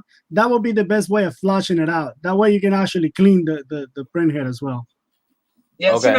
My first Sawgrass I ever had, literally, I mean, it was eons ago, but literally I found it on Craigslist. Someone had that, and then that Nike press I got, that little 12x12 that I can't stand. It works good. It's just too small. That's why I hate it. But literally, I mean, I found all that in a bundle, And so, I mean, the printer was ready to go. Everything was ready to go. The guy was just doing coffee cups and all that back in the day. And he got out of it. He was doing a little kiosk in a mall, and the price went up. So he got out of it, sold all that equipment. I bought the whole Sawgrass little printer, the cut press he had, all the other little merchandise and all the little keychain things and all that stuff. And I found it online. Okay. Now, Jesus said, don't forget to sign up for Die Trans Sublimation Summit online. All the major sublimation players will be on there. So, So if you're into sublimation, it's always nice to go to like shows like that just to see what's new and new tricks and things. So if you can, make it. Yeah, you learn a lot. You learn a lot. Yeah. And let's see here. So as far as, I mean, obviously if you don't have any equipment, it's better off to just to get the bundle or not get the bundle. Because there's a lot of companies offering bundles, even like Heat Press Nation, they have bundles. Like All American Supplies has bundles right now where they even have their own ink. Personally, I would source the stuff separately just because you're going to save more money. But like if you're doing something, a lot of the places got financing and all that, so you're not going to be able to finance it separately unless you went to your bank. So if you're looking at that way, you will pay a premium, but you are getting a lot of it. You're paying for that extra by getting it all in one place. Personally, I wouldn't do that, but these companies are in business, they've been making money. So there is a market for it. And even if you're starting out, I wouldn't have a problem doing it. Where I'm at now, I wouldn't, but like someone starting out, like even like you, like if you wanted to really get into sub and get rid of that other one, which you already got a heat press anyways, but if you needed all that stuff, a lot of that stuff, they bundle it. So, some of the stuff you're getting, depending what package you put, you're getting decent stuff. If you didn't want to have to outsource it and you didn't want to buy, let's say, a press off of eBay or something like that, or Amazon. So you can get some better things with it. Oh, here comes NovaWorks. Well, that's how we all got to go now. Yeah. Bye. All right. So, going back to G6's, he said Condi has a coupon code for the summit. I gotta check that out. I want to know where it's at. Me too, because I haven't heard that. I never heard that before. They got their own little group and organization that they do. They plug their own stuff. Nothing against that. I'm just saying they got their own little. Where is it at? Let me see. What is it called again? He said, I get an email from them all the time because they have that lady with the tattooed arms. And she does videos, and then they always send they have a live feed occasionally. So let me ask you something, guys. Now this is me asking the crew, okay? So talking about doing your homework. I know I want to get a press. I always wanted to get a Geonite. I noticed that some of you said that you guys don't like the Geonite. What is the best press, the best heat press that you guys used? And I want an honest opinion. I heard the guy, a friend of mine has a friend of mine that his friend used to use a friend of his press. You got to throw the cousin in. I don't want to 20 times removed. I want your honest opinion on presses that you have used, not something that you read online, but something that you actually use. For example, me, I have never used a Geo9. I have a Hicks. Hicks is really good. The only thing that I want is a timer on my press. What is the best heat press out there? Now, Stahls is really good, but I think Stahls is overpriced. Honestly. It's very overpriced. Yeah. So, because so guys, can you let me know? Let's say, for example, I'm gonna go buy one tomorrow, right? So, what will you go with? I have a Heat Press Nation one. It's a 16 by something. It's a pull-out drawer and it has a timer. Affiliate pricing. What's that? I said affiliate. But yeah, I was trying to get affiliated with them, to be honest with you, but it just never happened. I think I bought that off of Craigslist for like $200. So I personally on that, I've used Stahls. I've got a Stahls. I've got the Knight. I've got the Chinese one. I've done a lot of buying overseas stuff, and even like on the next large one I'm getting, I will get that probably from overseas. The reason is just because the price. there are like the Knight is American made. The Knight is top quality, hands down. They make good quality stuff. That press has been dropped and everything, and there's only been like one bolt break, and they fixed it. The advantage too, though, you're paying for that premium, and they're one of the few companies that are made in the U.S. Like a lot of like the Heat Press Nation stuff, they're all made overseas. They're just buying it in bundle and having them rebranded. Right. Like literally, even the one I use in there, it's the Stahls color. It's got the Stahls features, and it's like their mid-level Stahls one, but it was half the price. So yeah, so one of the things, like, because I see people commenting right now, one of the things I don't like about the Geo Knights is that they're swinger weights. This is the reason why I don't like swinger weights, is because swinger weights, as you see in my shop, is worse than Waldo's right now. And you heard that, everyone. It's the reality. I don't have that much space, and when you have a swinger weight, you need twice the space. If you have a clamshell, which is what I got now, clamshell just stays in the same spot. It just goes up and down. A swinger weight, you need that extra space to, hence the name, swinger weight. Mm-hmm. Yeah, and then they also have the other ones that I don't know. Instead of a clam, it's got the drawer. I would say mine lifts up, and then I got the pull-out drawer. Oh, you're talking the pneumatics, right? So that's a vertical pneumatic. Is what they're either going to do pneumatic or straight up and down. It's pneumatics. No, I mean, I know when I used to work at the basketball company, they had a manual on that. It was just go straight up, but that's a stall. Yeah, but they don't call them heat presses. They call them like sealer, like a seal machine. Yeah, I know what you're talking about, right? And those don't go up that much. I mean, it goes up about a little bit. Yeah, you can burn yourself. What it is they've got a cam system inside of there, and so you're doing a cam rotation on the top instead of using the clam angle where they're using all the different pivots on the side. It's an internal thing, and they rotate the cam inside. Like the one Stahls does that. If you look at the one Stahls, the head only goes up and down. It's just the motion is how they change it to lock it. So well, here's a good thing. Custom says swing away is great for sublimation. I heard that same thing. It's like they said the swing away, it swings out and it comes straight down. Yes, that's better for sublimation other than the clamshell. Now, here's the one thing I'll say too, though. Like my Geo Knight is a swing away. That one works fine. My hat press, I got a swing away. I hate that because to keep the height correct, to clear the cap, I have to lift it too high, and then I have to readjust the pressure on it when I go over top of it to press it. Compared to the clamshell, that would be already adjusted. So depending on what you're pressing and all that, sometimes it's better, sometimes not. Like if you're doing hoodies on a swing away, you still got that hoodie part sitting underneath there and going to get burnt. Where when you got it on top, it's a little bit further away. Or if you got the hoodie itself over there, it's off the side catching some of that extra heat. Or when you try to adjust it, you're going to drag the hoodie and all that. So, or you're going to get ghosting too if you're not careful. If you don't have the paper tape and you lift and let it swing a little too quick, you're going to catch and pull it. It is nice because for one, you don't have to worry about burning your hands hitting it. Like in that last video, I literally hit my hand on the press because trying to get underneath it more. So swing away, it's nice about that. You just got to have the space in the room. The other thing too is even on the table, you want to make sure it clears a lot of the objects. That Knight only lifts up a little bit. So when I swing it over, if I sit on like the table and I've got something underneath there, it's going to burn. But it is not like swing away is nice because it clears the area and you can register things a little bit better.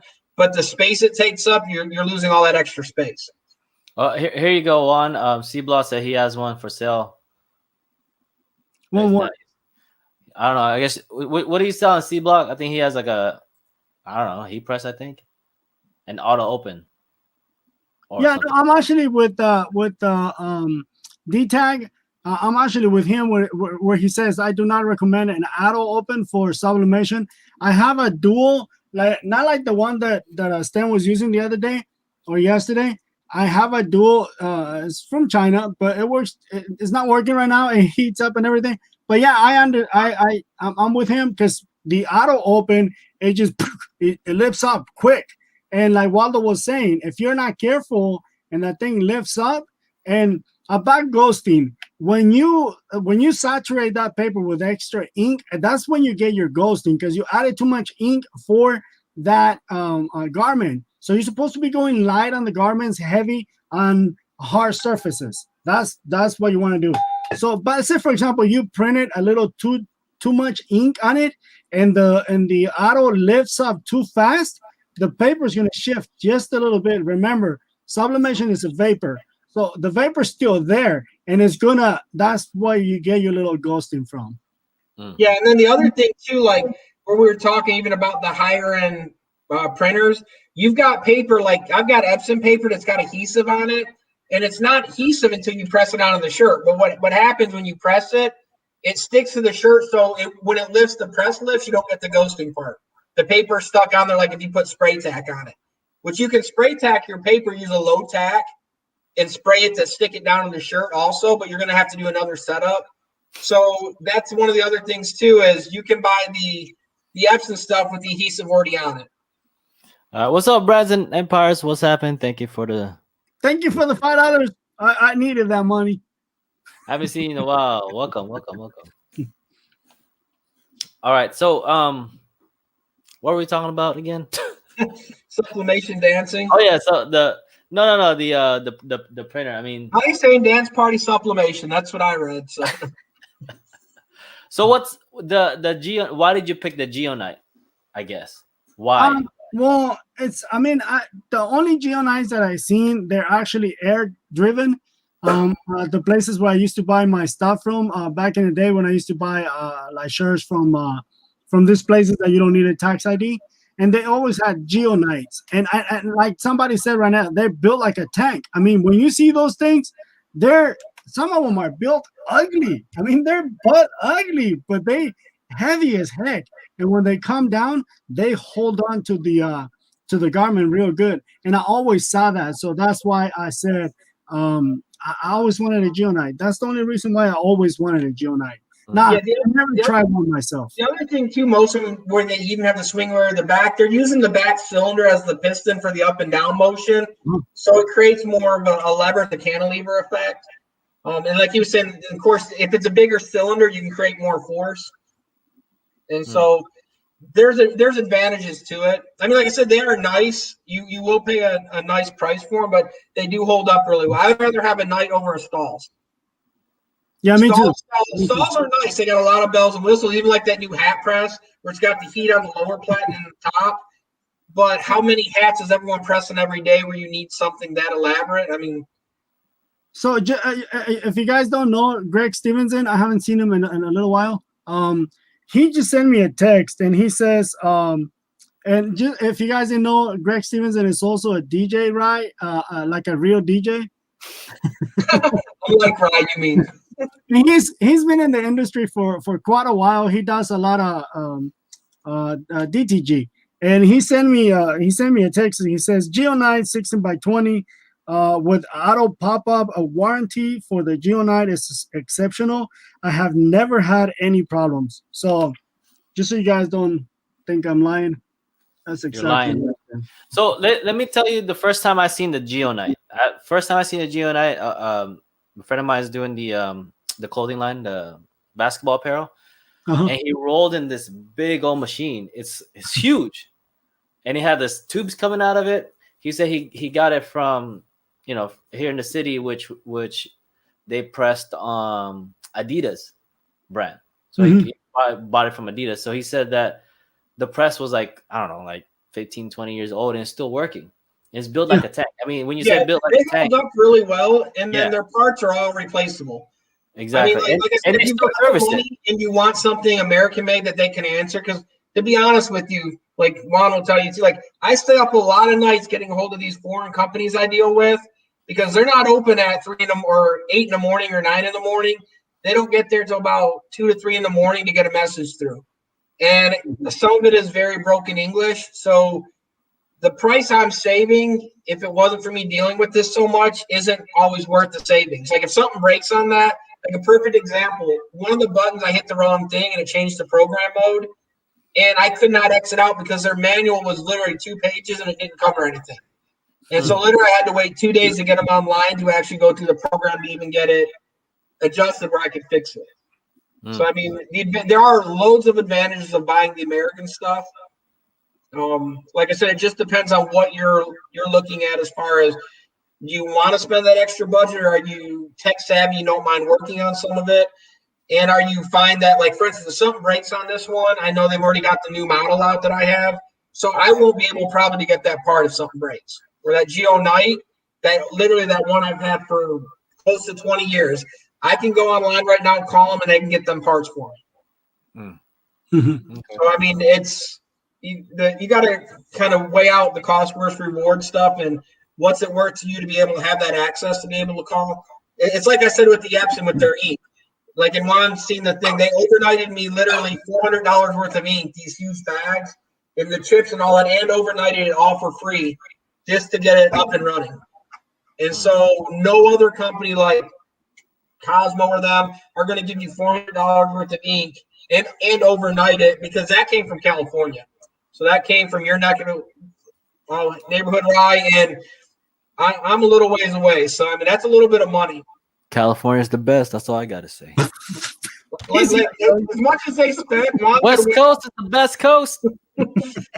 For what they spent, they could have sent Juan home probably 5 times on that one. Oh man, it's crazy right now.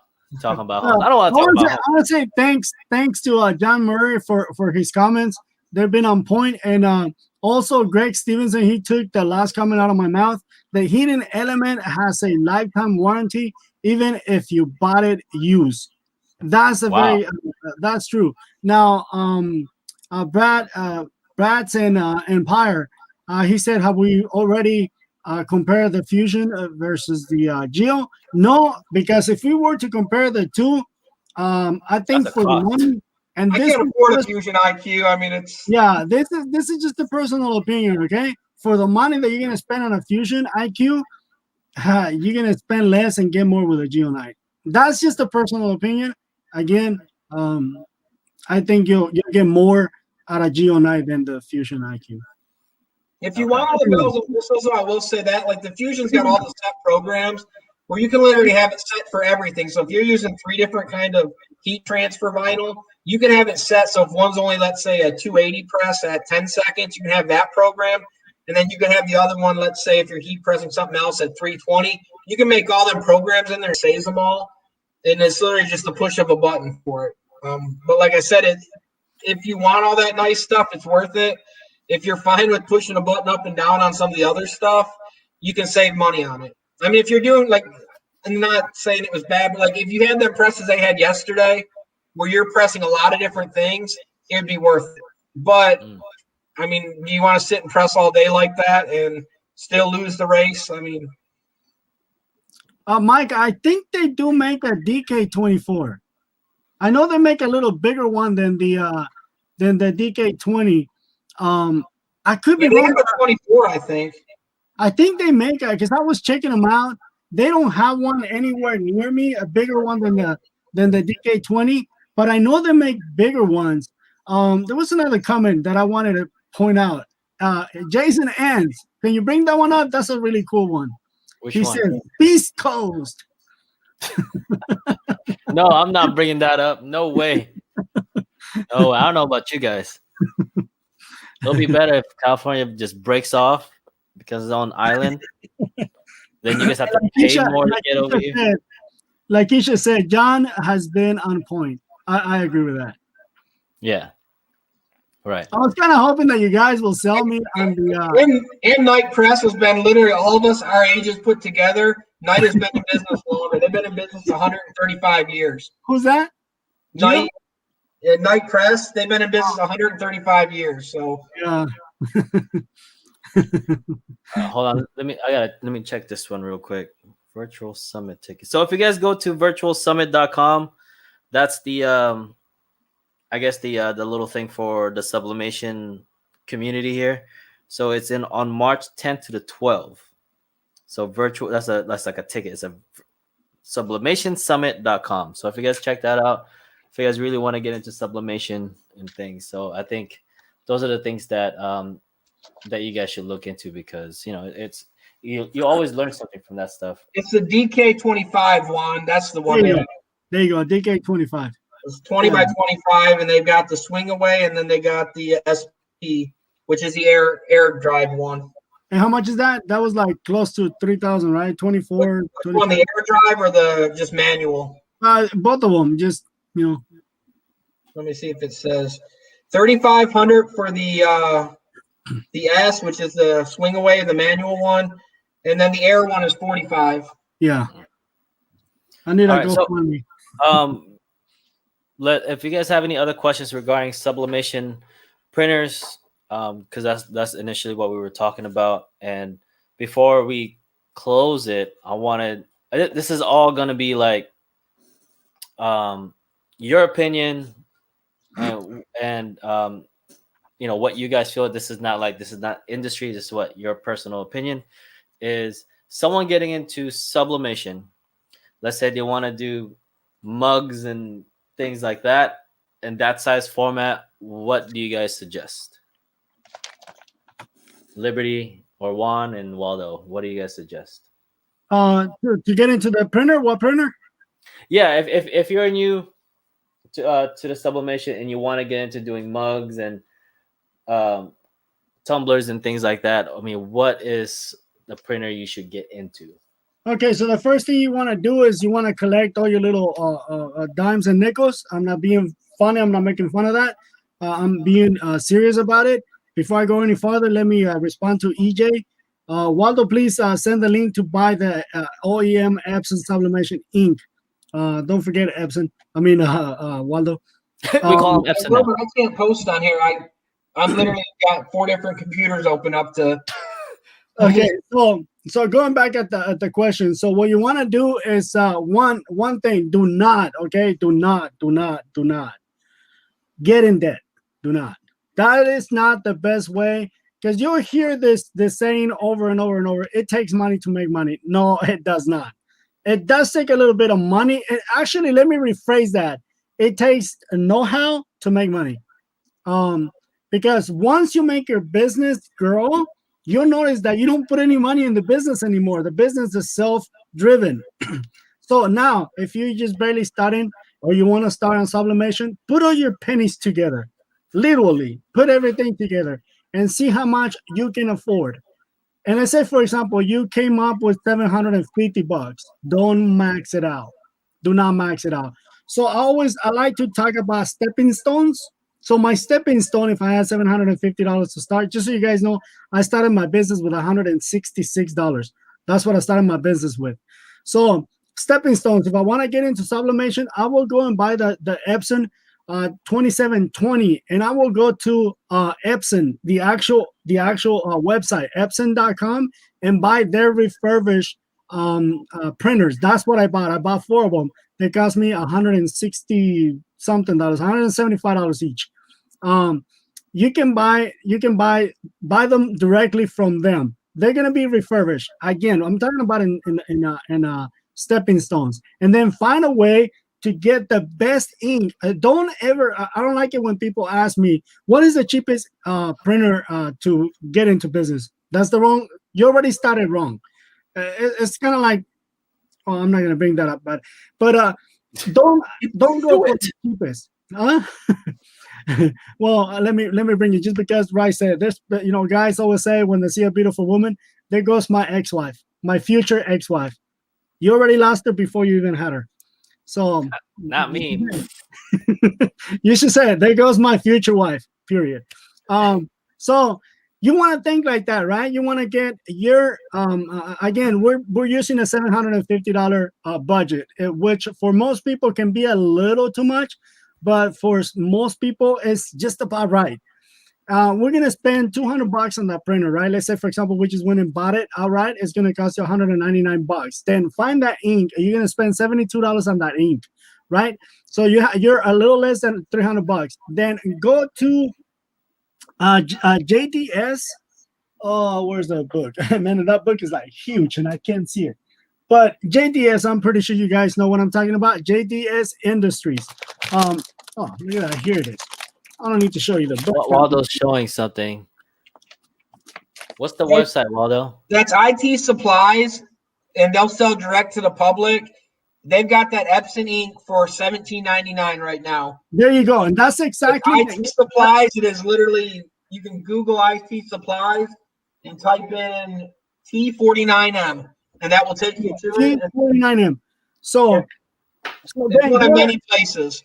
Go to JDS, and guys, all these companies that we're giving you out, this is all free knowledge, okay? Free 99, like Reyes says, free 99 knowledge. Yeah, we don't get kickbacks or anything like that. We don't get kickbacks. This is Go just to bananas and pickles. Forget that. Go to bananas and pickles. he don't give you anything. so, so this is us three just trying to help you guys out on how to get your business started and your business running. So then you go to JDS, get the paper, the 13 by 19 paper. That's gonna cost you about $50 to deliver, or about $65 deliver for the 13 by 19. If you want to go with the little panda over there, or the raccoon, whatever that is, That's a small. They don't move that quick. if you want to go with a smaller size paper, go with a smaller size paper. So you can get into sublimation for less than $400 if you know how to shop. You don't have to go all out and then go spend all your $750 because you still need a press. So now what we're gonna do, we're gonna go to Amazon and let me create a link, and that way I will get a kickback. I use my affiliate there, Mom. I will get like $2. By the way, if you guys want to buy paper, you can click on the links below on my videos, not on this one. Use mine. They're already there. I know the links work. And you can get the beaver paper from Amazon as well through my links. I will get a kickback like 50 cents for every purchase. It doesn't cost you extra. Nah, okay, let's put that aside, right? But you can get one of those cheap presses from Amazon or eBay. Get you something like that, and you can get in it for less than $750. Now, once you do that, go watch one of my videos. I believe it says 7 points on how to create your business, and it's gonna talk about the 7 points that I actually go by, and one of them is very, very good. I don't remember that one. I think it's number 5, and it talks about a threshold. Threshold is you're gonna start your business for under $750, right? And I'm just talking about sublimation, because you can throw in a plotter in there, and now you have vinyl for under $750. And a lot of you is gonna be like, oh, how you can it can be done. So then go watch the video, and that video is going to teach you how to make your business grow faster by following those points. Not that I'm an expert, not that I know how it needs to be done, but that's the points that I use to grow my business to the point that it is now. So talking about the threshold, you're going to set yourself a threshold for you, just for you. And and then so what you're gonna do is, let's say for example you invested $750, and you're gonna set a threshold for you that's gonna be $5,000. This is all just if those clowns can stop making it this is just gonna be a figure for you, right? And say for example, I am not gonna touch this money until I made $2,000. I said 5,000, but I lowered it to $2,000. Once you hit $2,000, at that point, you can take some money for you. But before that, do not touch anything. That's the threshold. And I go by that. What is a threshold? A threshold, it's the little piece of wood underneath the door. Not every door has a threshold, but in your house, you cannot go in your house. Threshold. You cannot go in your house until you open the door. Even when you open the door, you have to cross that threshold. So when you hit your $2,000, that's when you can take some money out of the account. So that's what I mean by thresholds. That's how you make, not trash hole. Threshold. So, and that's how you're gonna make your money grow. So this is what I mean. If you buy this cup for $2.50, I'm gonna sell it for $6. The restaurant already asked me for 20 of these. I know 20 is not gonna be enough. I already know that. I order 100 of them, right? I already know. So another thing that you're gonna see, another point that you're gonna see in there, and I stole this one from that richest guy in America. I forgot his name right now. Invest. Don't speculate. So don't buy a bunch of stuff that you think you're gonna make money on it. So like I said, for example, the restaurant like this, I'm gonna order 100 of them. They asked me for 20. So I'm investing because I know cops at a restaurant, guess what happened? They break them. So they're gonna come back, and I want to have this ready for me to make money on that. So do that. So take your money, invest it back in the company until you hit your threshold. At that point, you can be. That's how you see people like, for example, I'm not gonna say like me, but you see people like, for example, well, they just spend about $30,000 on a DTF machine. It's like, how do you do that? You know, like for example, if you guys ask me, how are you gonna go buy another heat press machine? You have one.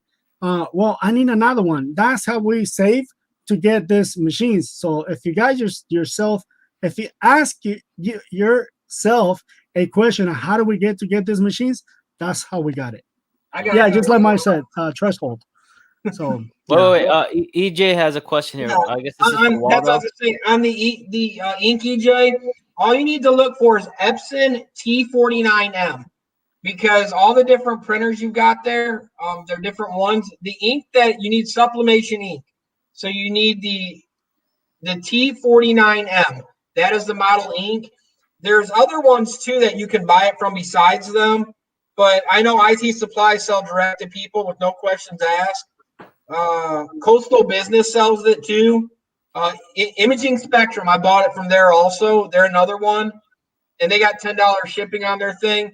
There's a bunch of them. You just got to look for that T49M ink, and don't worry about the printer, because if you call and tell them you have a 15,000, you want sublimation ink, they're going to tell you it's not for it and it won't work. Yeah. So again, guys, we're giving you these inks because those are the ones that work the best. Not that we're getting kickbacks. At least I'm not. Are you guys getting kickbacks?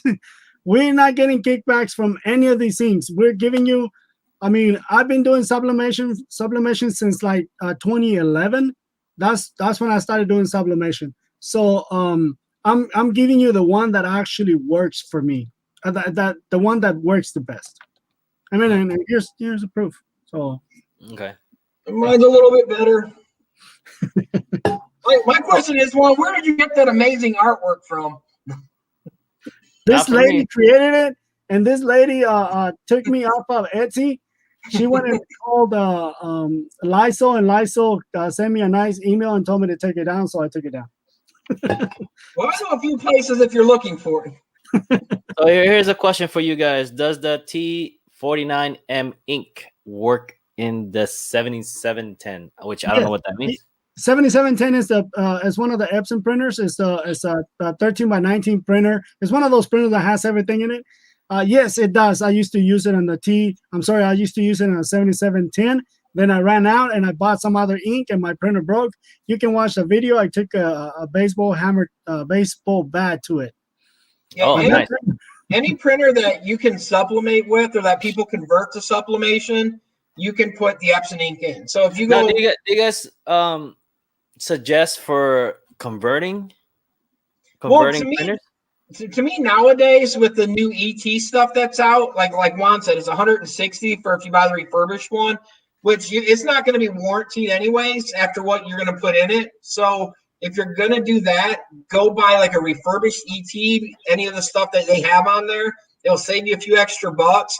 And it's the same thing instead of, because like the 7710 and all them, they're all discontinued now where they came out with these newer models.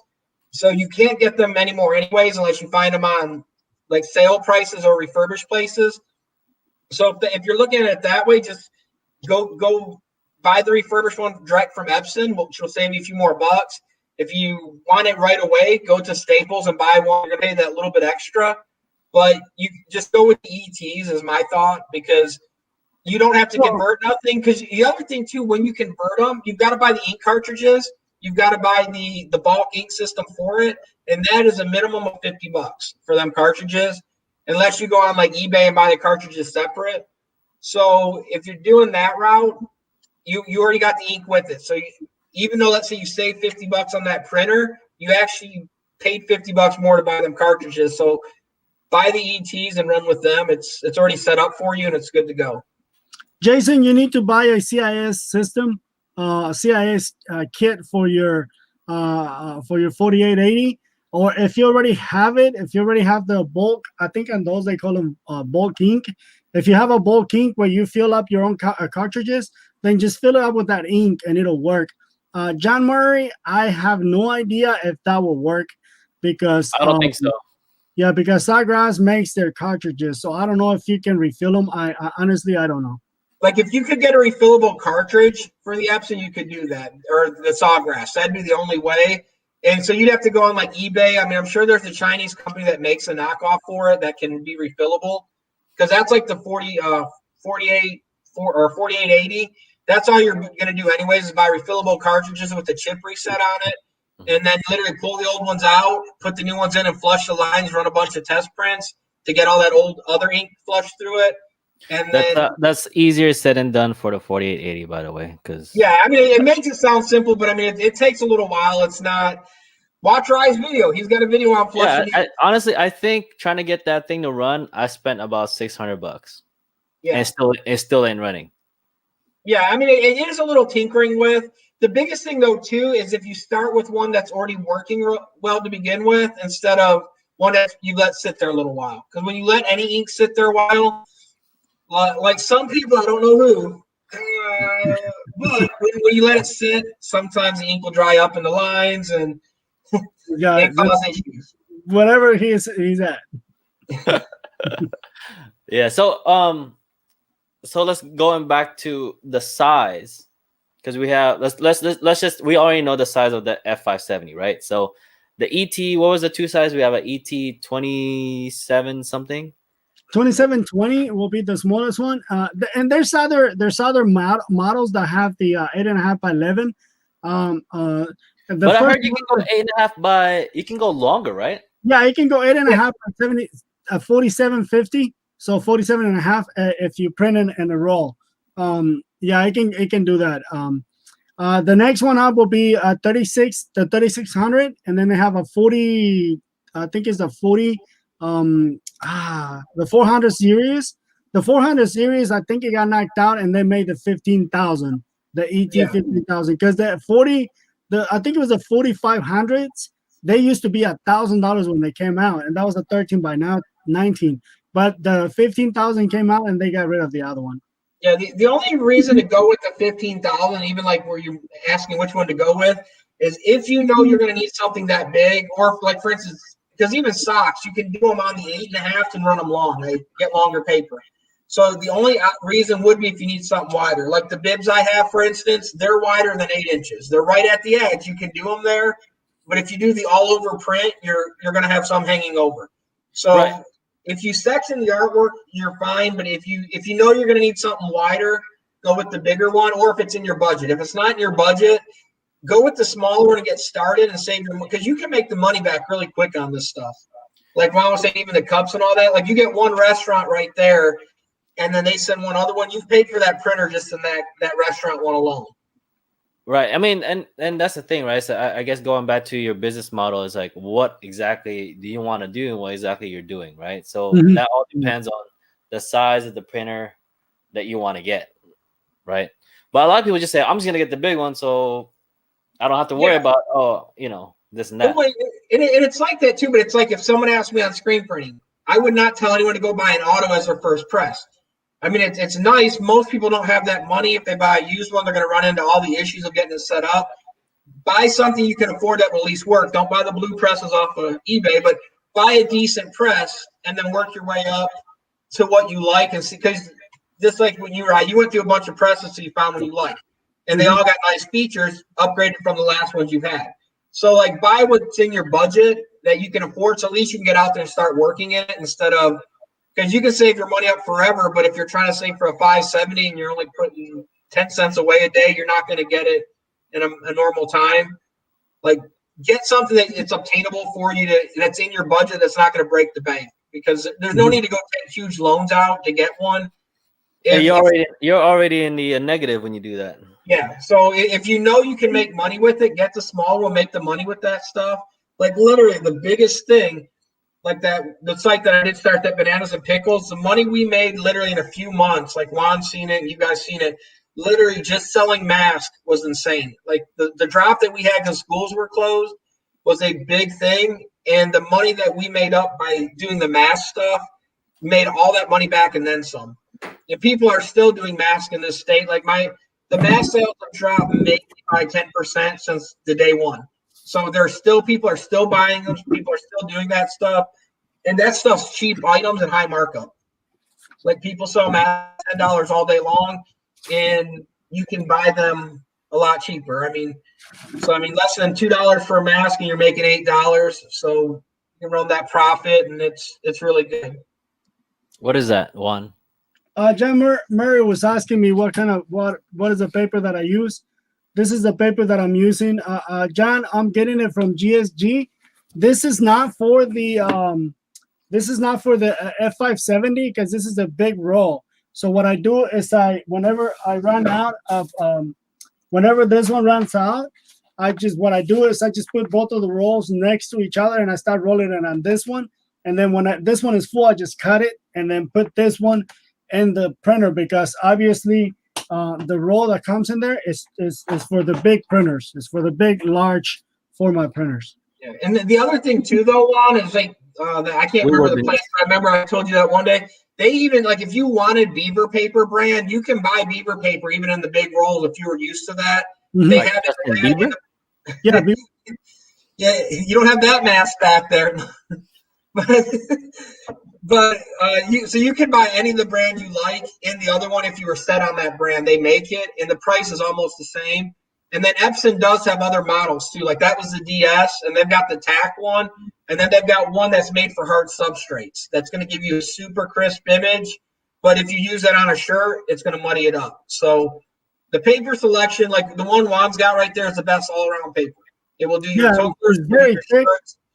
There's no need to buy the other stuff. Like I've got a roll in there of the adhesive stuff. It's nice, but you can't put that on a tumbler.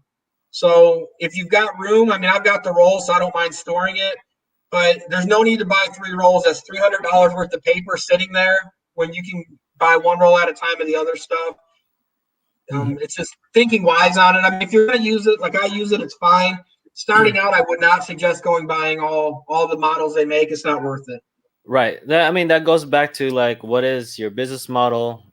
Don't jump right in, guns blazing, because again, you don't know what you're getting into in a sense, and you don't know what your mark is going to be, So if you think you're just going to be doing cups and mugs and things like that, then yeah, maybe the middle one will probably be good enough. Even the smaller one, right? Because they're not even that big. This is an 8.5 will do that right there. The 8.5 by 11s will do that. Even on the taper, my artwork fits that on the tapered ones, even with the art, like it will fit on a standard sheet of paper.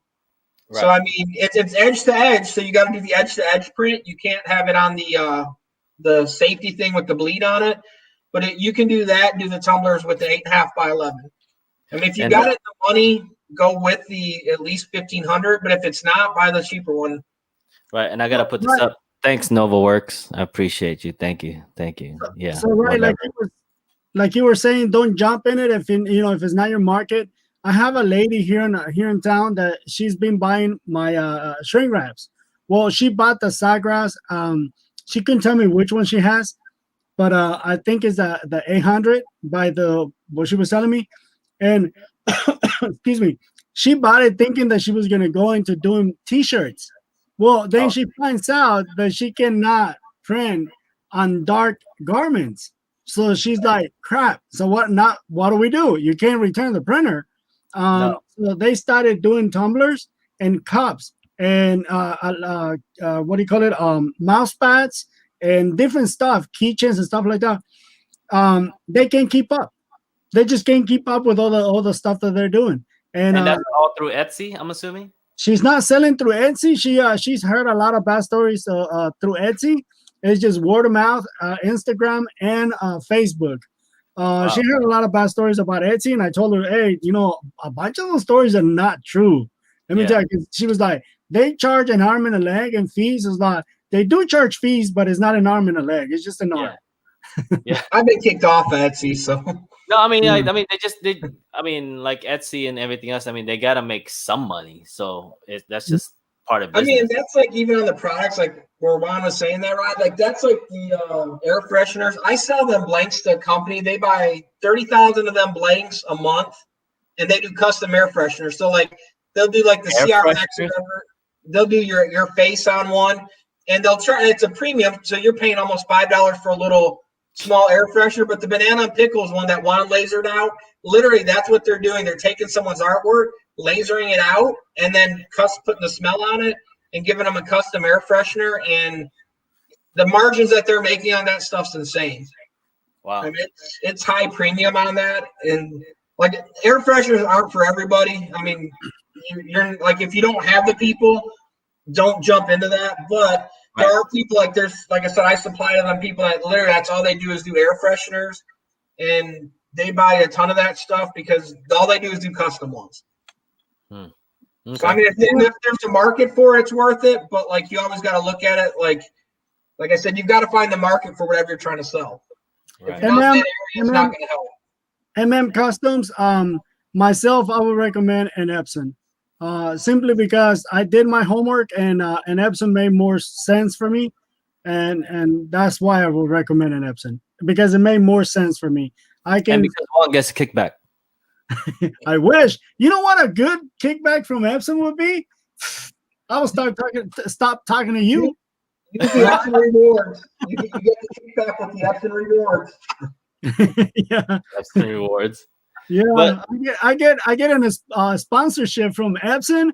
I'm gonna unsubscribe from Rye. I'll be like. All right. So again, is any other things you guys wanted to point out regarding sublimation or sublimation printers in general material, or did we just beat that to shred right now? No, there's a lot more on sublimation. Right. But in general, I mean, like you said, do your homework. Don't fall into bundles, and basically just figure out what printer will work best. I mean, whatever your business model is. Yeah, find what you're looking for and what you're wanting to do. If it's in your budget, go to the next size up on the printer if you can afford it. If not, go with what's in that budget and at least get your foot in the door and start. Because like when I used to do it back in the day, I hated it, and I finally picked it back up again because the market picked back up. Because like when I used to do it back in the day, the only thing you really did was coffee cups. And it was fine to do, but I mean, it was a small niche market at that time. And then now everything opens up a lot more. And like even like the other stuff, you can buy polyester sheets and put that on flat objects, like I've done, like the wood and all that, and you can sublimate all that stuff. So as long as you're creative and think of different ways to use it, you can use that on all these other things for like the crafting stuff that people really like, or the customization stuff. Right.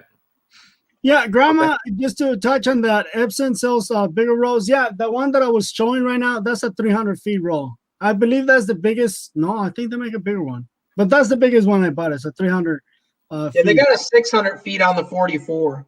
Yeah. That sucker is heavy. Yeah. All right. Well, let's just end it there regarding sublimation. I mean, there's a lot more to talk about, but as far as that, I think we're done. Now, the other subject I wanted to talk to you guys about is this challenge that Juan challenged the best. I don't even have that. Here we go.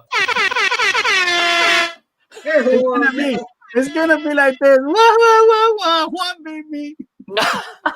So, the thing is, it's supposed to be 100 shirts max, right? Whatever I can do in 100 shirts within an hour. That's within an hour. Or let's put it this way: it's supposed to be the most shirts you can do in 1 hour. Because this is what Stan said. He said that he can beat any.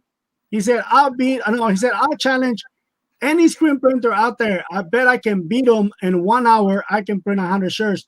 I can do it faster than they can. And I was like, I'll take that challenge. I got a lot of tricks under my sleeve. So Waldo already knows what I'm doing next. I'm gonna do the actual 100 shirts, but Waldo already knows what I'm doing next. And I'm not gonna let you know. We got two other Mexicans behind the camera you don't see printing too. So I know how you did yours. You were doing one palette, one platen, two colors, right? Water based. That's what I did. Yes. So I was gonna do something. Yes, Grandma. In a normal setting, so I was gonna go use all my 6 plastisol print. It's gonna be print flash print, right? Whatever. So I don't know what I'm gonna do or how I'm gonna do, but I'm getting a little nervous about it, to be honest with you. But Chicken. I know that. I know the time to beat is 30 minutes. What was it? 31 minutes. Oh, 31 minutes to be exact. Because he didn't mix his ink first and he started the clock. So okay, but we're talking about just printing, okay? he said it was 31 minutes, so we're gonna give you that extra minute right to beat. So how many shirts did you do again? I did 80 shirts. 80 shirts. I'm just gonna round it off. 80 shirts in 30 minutes. We're gonna call it 75 because some burned. No, I'm gonna do 80 shirts. So I'm gonna do it in, like I said, I'm gonna use Plastisol, which I think that a lot more people can relate. Plastisol, 2 colors, and I'm gonna use all 6. So it's gonna be print, flash, print. I think that's just the normal pace, right? Yeah. I don't want to be like Juan, like doing all that. I ain't doing all that. So right, one of the reasons why I went with water-based is because a lot of people are scared of water-based. Exactly. And I wanted to show that you can do some great stuff with water-based. Just don't be scared about it. I mean, a lot of people, I got eyes with water-based. Yeah. But yeah, again, you can do a lot of stuff with water-based. That's why I went with water-based. Okay. I mean, that's the thing, right? Everybody is like, water-based is this thing, right? They don't really like to use it. So I just want to do something that anybody can relate to. Is like, okay, Plastisol is Plastisol. So I've never timed myself on how many I can do within an hour. So it's going to be interesting. I think you were doing what, 15 seconds a shirt or something like that? About 15 seconds. So I can do a single color Plastisol, a single color. I can do 160 shirts in 1 hour. I actually time myself. One color, not 2 colors. One color. One color. One color. So yeah, so I don't know. We'll see how that goes, because I'm kind of interested of how well I'm gonna do. Like I said, I've never tied myself. So the only thing I would say for you, Rye, is make sure you got ankle support for stepping on that stool each time to pull the squeegee. I'm gonna be like this. Right, yeah, because that's what I'm saying. You got to be worried about that step up. So when you're doing that CrossFit, make sure you're doing them steps. You stay in there to build that up. Stills. Waldo, he's gonna use stills. But yeah, so we're gonna do the same setting. If you guys don't mind, we're gonna be having the same as you viewers looking at it right now. We're gonna have Juan on here, Waldo, and maybe one more person. We're not sure yet, but we're gonna do it live. So it's not just me doing this the whole time. You guys can commentate or whatever, and I need someone just basically look at the chat. So that's how we're gonna do it. Levi said, "Do CMYK." I hate CMYK. Levi, that's what I'm doing for my next challenge. That's actually what I'm doing is CMYK. I'm not gonna tell you what I'm doing because you just said it, CMYK. Yes, but I'm not saying what I'm gonna do. The print that I'm doing KYMC. So yeah. So my second challenge is gonna be CMYK, and the reason why I'm doing CMYK is because Stan said, well, he said he was gonna do 3 colors. That is true. I said I was gonna do 3 colors. I only did 2, and then he said he was doing water based and he only did 2 colors. Well, I'm gonna do CMYK because he said, look at all the gradients that I do. Look at the size of my print. He was using a 2.5 by 11. Come on, I can do that with one arm. I'm not bragging. I can do that with one arm. Most of us can do it with one arm. Clear is a color also, though, just so you know. Clear is a color. It's my favorite color. So okay. So speaking of that, I gotta make some shirts with a clear. It's gonna be adhesive, right? But the next one is gonna be a CMYK. I'm just not gonna let you see the design until everything is set up, and it's gonna be a good design. Very, very nice. Before I forget, because I know G6 was asking this, 3D vacuum. Has anyone done anything like that? Are you talking about for the like the mugs for this right here? What it is, it's a machine so you can put other stuff in there. It puts a vacuum silicone over the top. I've used them back in the day. Looks like a printer. They're kind of pricey for what they are. Even like on the tumblers, the silicone wraps, I've got some around here. I bought some a few weeks back. And like even on the wraps, you end up having that issue with the seam getting it to pull tight because the rest is pulled tight, but in the seam area where it latches, you get light areas. And the silicone, the 3D ones work good, like if you're doing plates and all that stuff. But there's other objects you could do to buy that would be cheaper than buying that. If you're only doing certain things like that, it's good. If you're using other stuff, there's other presses and methods that you can supplement onto them without spending that kind of money. Oh, there I you would go. save my money on it. I wouldn't buy one personally, but Now here's a thing from Harry. He says, "Do plastisol wet on wet." So I have Plastisol CMYK to do wet on wet, but I'm gonna be honest with you, I am not gonna do Plastisol because this is gonna be my company shirts, and I like to wear something nice. Plastisol just leaves that plasticky feel.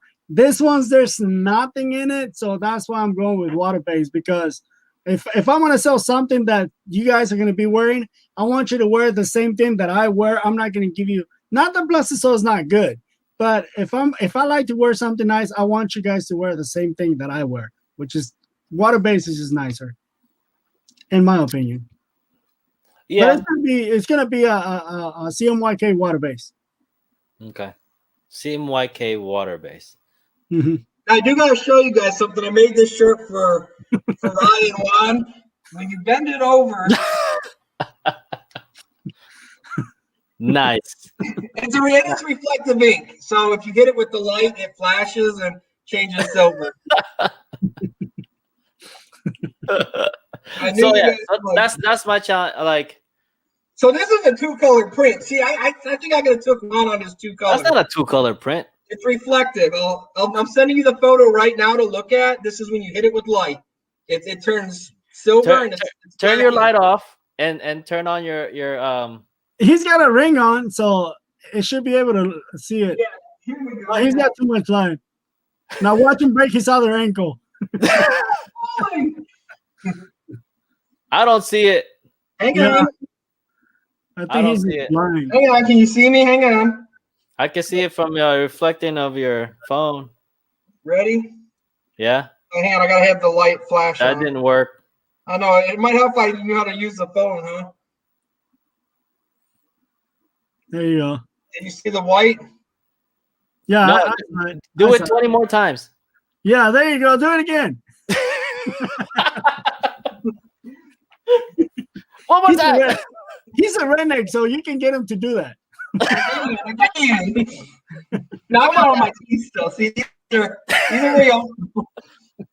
These ain't got the addicted ones yet. All right. So, but yeah, I don't know when I'm gonna do it though, because honestly, I haven't bought the shirts yet.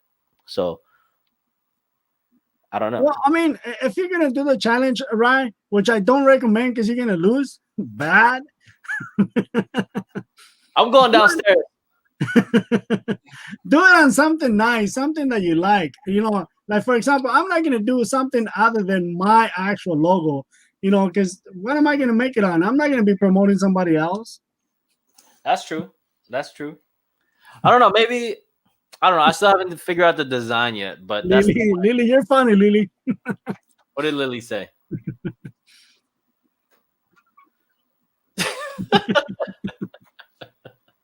Oh, I was wondering what this.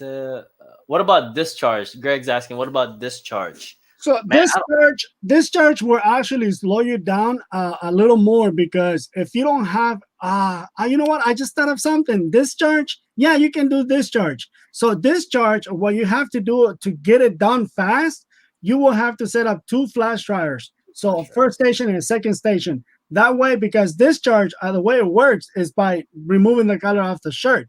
So by having just 1 flash dryer, it might not be enough time to hit it under 10 seconds. By the time it comes back around, the shirt was still going to be the same color.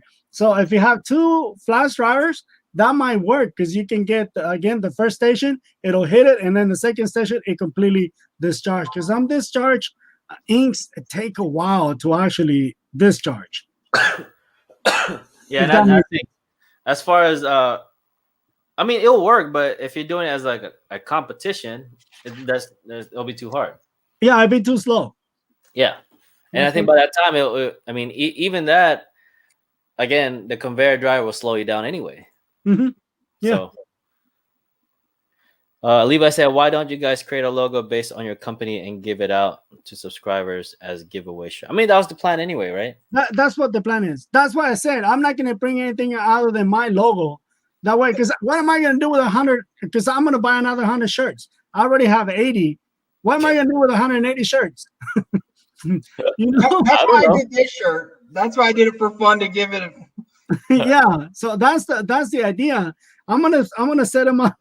Check your text now, Ryan. Check it right now. I sent it. I'm gonna set them up on Etsy so you guys can grab one. I'm not gonna. You guys are gonna have to pick up the what do you call it? The shipping. Shipping. Yeah, because I hate shipping. Yeah, I'm still waiting for shipping stuff from Juan. So that's a good idea. Look, NovaWorks says get a customer that needs 100+ shirts and make them a deal. Well, yeah, that's a good idea. But I have the customers, but most of them I cannot show the images because some of those customers they don't want to reveal what they're going to be wearing until that day, and I can't do that. I actually made a big mistake one time. I posted the shirts that I did on Instagram, and my dumb butt forgot that I had linked both of them together, Facebook and Instagram, and my picture went onto Facebook, and everybody saw it. It was like 1 o'clock in the morning, and I was getting all kinds of messages. The nicest ones was you idiot, you let the cat out of the bag. And I was like, what are you talking about? So when I saw the rest of the messages, they were not nice. So that's the other thing on that challenge too is how would Stan be able to do that? He doesn't print 100 shirts for any customer, so Stan would have been out of this a long time ago. Yeah. Yeah. Well, I don't know. I'm gonna figure out. I'm planning on doing next week, so can't figure out a date on it yet. Again, I just got to figure out what exactly I'm gonna be printing and what am I gonna print on. So I don't know. But I like Stan's comment though about wands. What was that? He said that you printed them on a light color shirt, so you don't need 2 hits on the you don't need an underbase. Exactly. I said that from the beginning. From the very beginning, I said I was going to print it on a light gray. And you guys already know this. All my company shirts are light gray. Because every color is going to show up just right on that. And just so you know, Ryan, I don't know, because I went back and watched this whole video. He had 3 mess ups where the machine he couldn't peel it. So super color didn't super peel that quick on 3 of them. So, and his was only so wide and it was so tall. So, I mean, if he saw my comment, I'm like, "Yep, one's a cheater." I said, "Yep, exactly, yep, cheating." I'm just saying though, he said he could beat you in pull-ups even with his shoulder. So, oh man, he said squats. Well, he changed it to everything. I mean, see the problem with you both being so short, you don't got to squat as low. Yeah, but we got to jump up and get the thing right. We got to go. There's the bar. I don't know what you're talking about. I'm taller than Stan. I don't know what y'all talking about. But anyways, that's pretty much it. If there's anything else in the comment, you could put them down below. I do want to bring something up that Denise Stewart commented a while back. She said you should do this live again for screen printing. Right. I think we should. Yeah. I mean, what exactly though? I mean, again, we just want to talk about screen printing and the business in general, or? Yeah, because I mean, there's a lot to. We didn't touch a lot of sublimation, and there's also a lot when it comes to screen printing. So right. No, yeah, we'll do this again. I think this is fun because I think that it's not just one person talking and reading, so it. And we'll probably we'll try to get another person in here to. My only complaint: I was promised food in the blue room, or the green room for my kind of being here. I was promised donuts and Snapples, and they're not here. All right, I'm gonna take them off, guys, because they talk too much now. So. Juan seen my per diem that I had by my me too. my Me too. booking agent had this stuff lined up, and I didn't get the food. In fact, He said he was gonna give me. He said he was gonna give me tacos.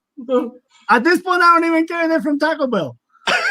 Can you imagine, right? What is it? Fighting, looking like a T-Rex. You're bad. You're bad. Lily, don't say things like that. Everybody in the States are gonna think that all people in Texas are like that. They are. No, just everybody in the middle states. Yeah. That's it. All of you in Central Time. Is that what it's Central Time? Yeah. Central. Denise Stewart is right in Central. Yeah, you're right about that. Denise is always picking on me. Actually, Denise isn't Central. Michigan's Eastern Standard Time. So. No, you're not. Michigan is. I'm in Central Time. Put that map back up, Juan. Put that map back up. I'm in Central, but look, watch. I'll Google it because you can't go wrong with Google. He's delirious. What time zone is Michigan in? Eastern time zone in the Central time zone. It's Eastern time zone. Eastern Time. No, it's Central. I'm telling you, he needs some donuts. I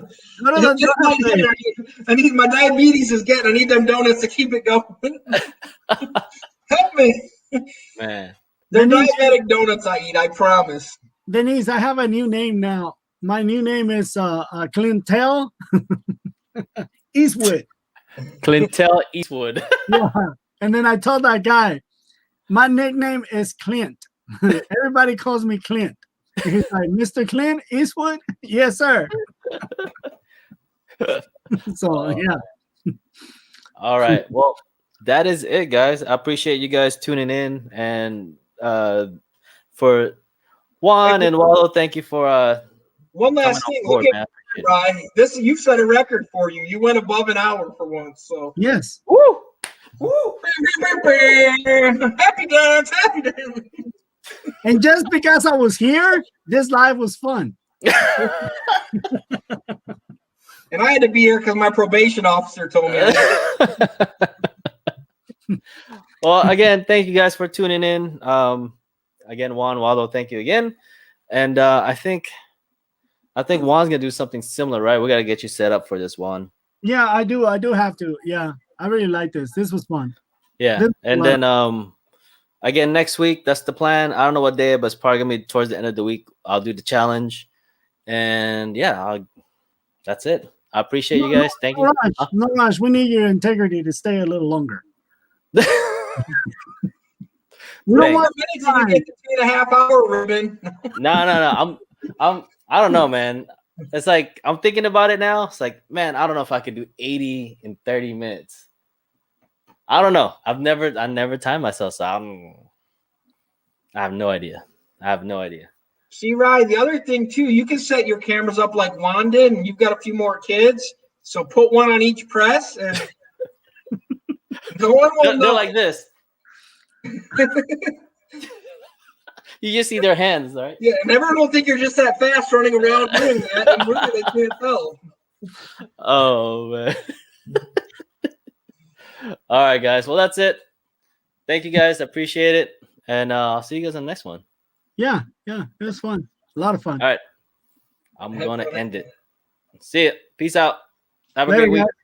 Later.